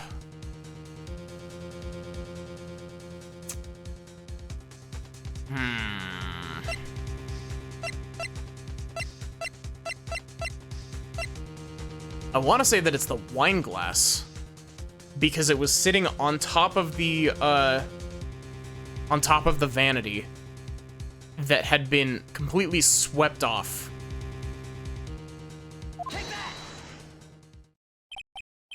This is a wine glass, is it not? Please look at the photo of the crime scene one more time. The scene is a mess because of the victim's struggle against his assailant. The vase was broken, his makeup is all over the floor. These were all things that were at one point sitting on top of the dresser. Well, yes, I see your point. However, this glass that's sitting on top of the dresser is mysteriously untouched. The only thing that had not fallen over along with everything else is the wine glass. This piece of evidence is more than strange enough to warrant further consideration. Well, what do you all have to say? Well, yes. It is a little peculiar. Yes, isn't it? I thought it was. Stop looking at me with those puppy dog eyes of yours now. Mr. Edgeworth? What is it, Your Honor? Your opinion? You don't need my opinion. Because there's no special meaning to that glass. What? It's safe to say that the glass was set there after the crime took place. By the person who discovered the body, Adrian Andrews, for example.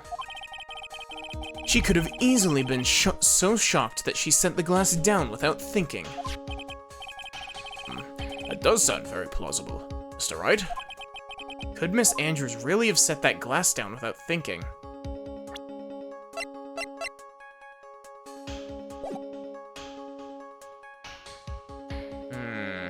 What, fingerprints, Edgeworth? Yeah, exactly. It's possible that that is what happened. There's nothing that points to Miss Andrews not being the one who set the cup down. Whoops, I clicked the wrong option. I raise an objection here that would only make the judge slam his gavel down. You can't think like that, Phoenix. Mia. Right now, you're hanging on by a very thin thread. Anything else you can grab onto right now is better than nothing. So in other words, push as far as we can go. The defense would like to challenge the prosecution's theory. We would like to see something that proves it was Miss Andrews who set up the cup on the table. Turn the situation on its head yet again, as usual. Mr. Edgeworth, do you have any proof to back up your claim? There's no way he has any. He's just bluffing. He's not you. Unlike Mr. Wright, I never say anything unless I have the evidence to support it. People who have played Ace Attorney Investigations tell me if this is the truth, but I don't think that this is true. I've never played Investigations, and I'm very much looking forward to playing Investigations. What? You're not thinking hard enough today, right? Did you think this wine glass escaped my notice? I have this really stupid meme that's like, the logic menu from Investigations, and it's like, it's something like, there's a chess piece missing, and, the defendant is chewing on something in reference to the whole meme of, like, eating chess pieces. Then, Of course, it has been thoroughly inspected for fingerprints.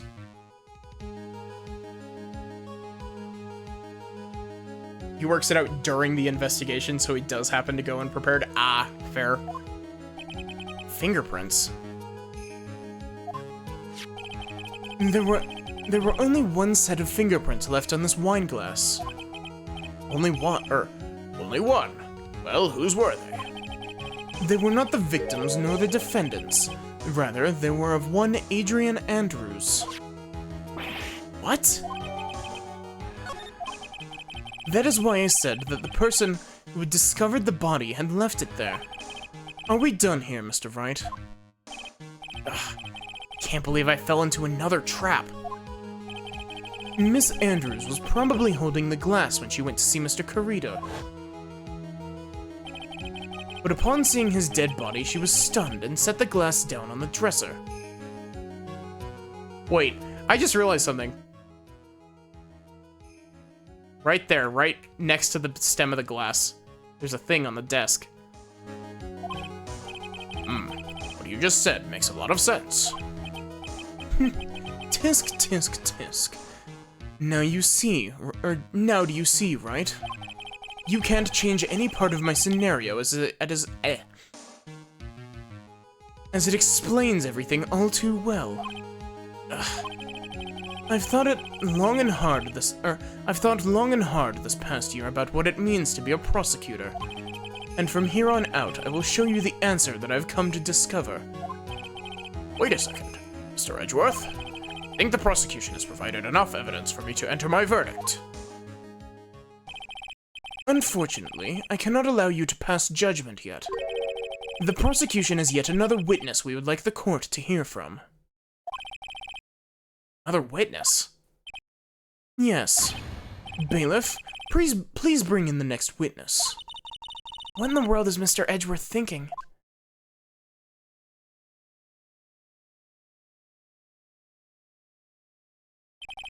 Now then, witness, please state your name and occupation.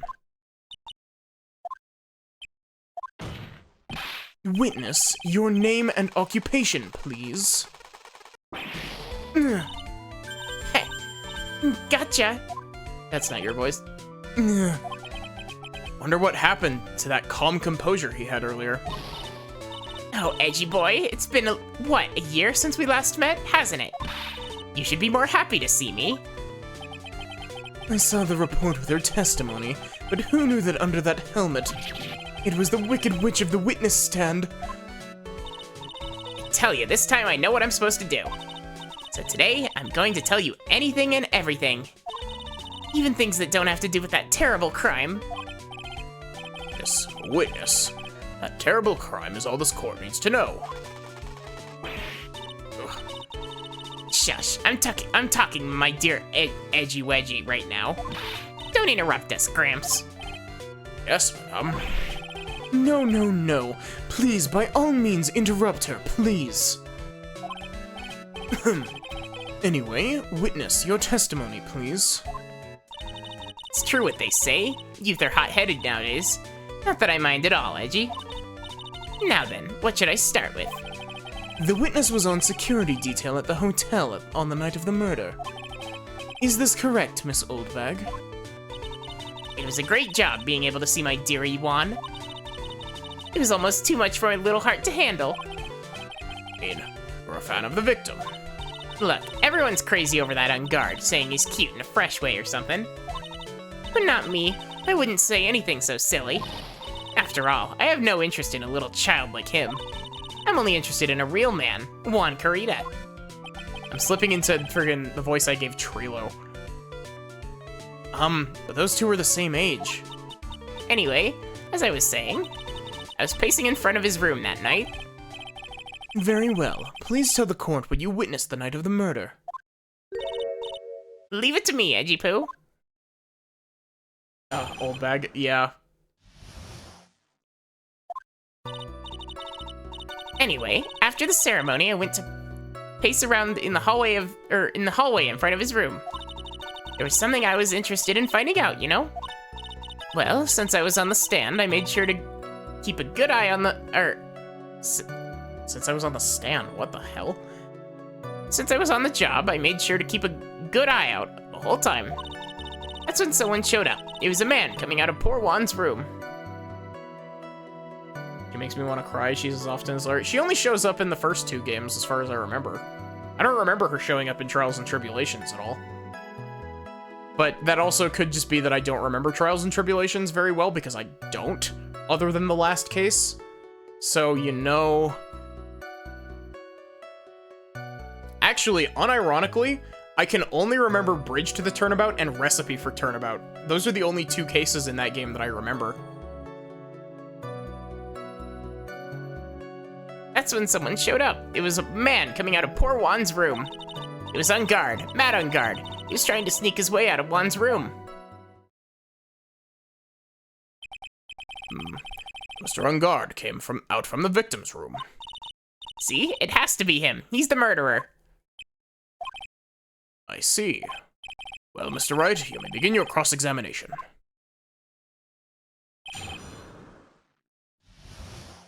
Also, thank you for the follow, Mango the Pop-Tart. Okay, this is gonna suck, but unfortunately, I have to wake up earlier than usual for work tomorrow, so I'm gonna have to cut stream. Like, I would usually run it to the next chunk of trial, but at the same time, like, I need to wake up early and I need to get to sleep soon. So, I need to end stream. Sorry.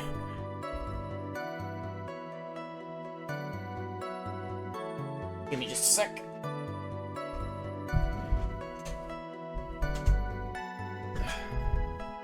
It's not a very satisfying endpoint.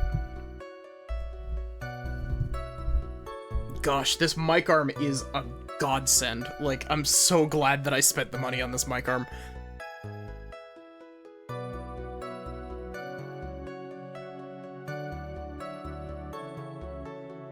Us Ace Attorney girlies have to pay for Apollo Justice somehow. Mood. I'm actually, like, I've played up through, like, halfway through Dual Destinies.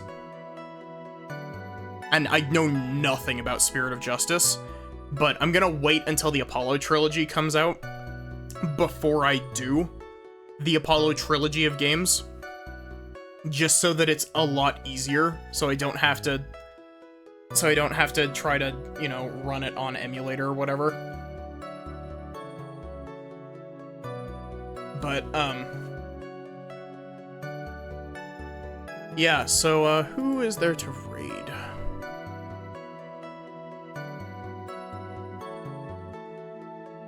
Not many people, actually. Hey, Nautilus, do you have any raids if you're still here?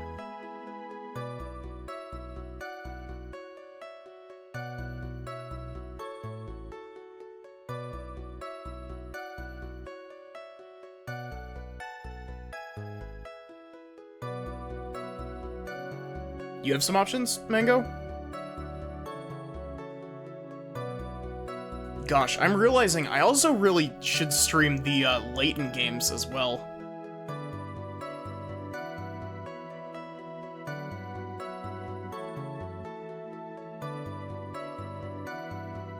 As long as they're not, like, too big, I should be good to take some raid recommendations. I always feel bad raiding into people that are, like, significantly larger than I am.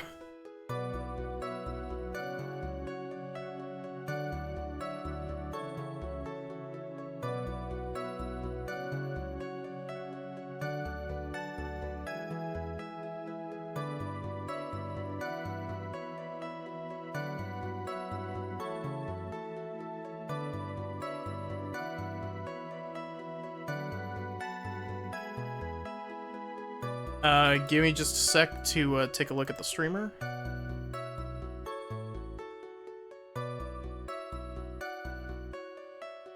Playing Outlast.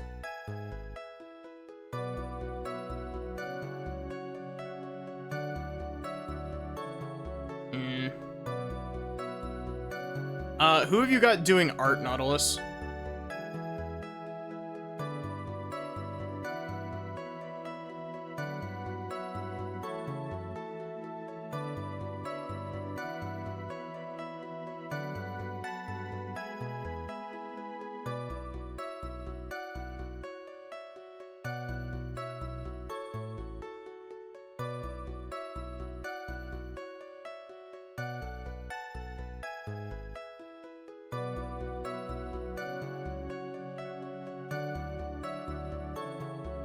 Actually, let's take a look at...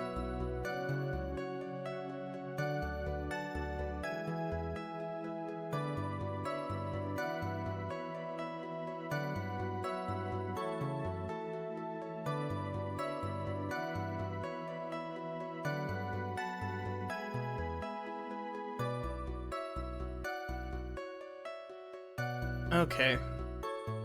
So yeah, thank you all so much for watching. I hope that you enjoyed.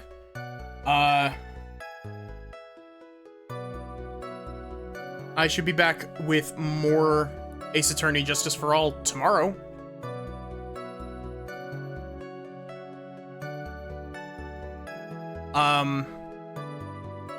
Provided that work doesn't destroy me, but, you know. I tend to try to not cancel streams super often. So, I guess exclamation point Discord. If you, want to join the Discord, I post polls there, and that's, I usually give, like, a selection of 3 games.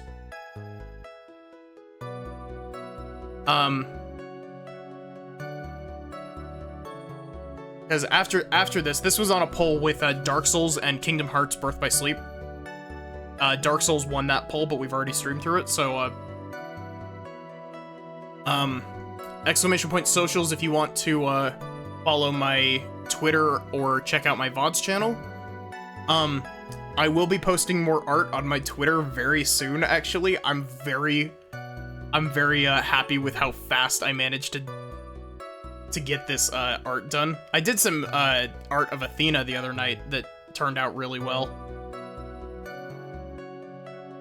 But yeah, I guess, have a good one, and take care.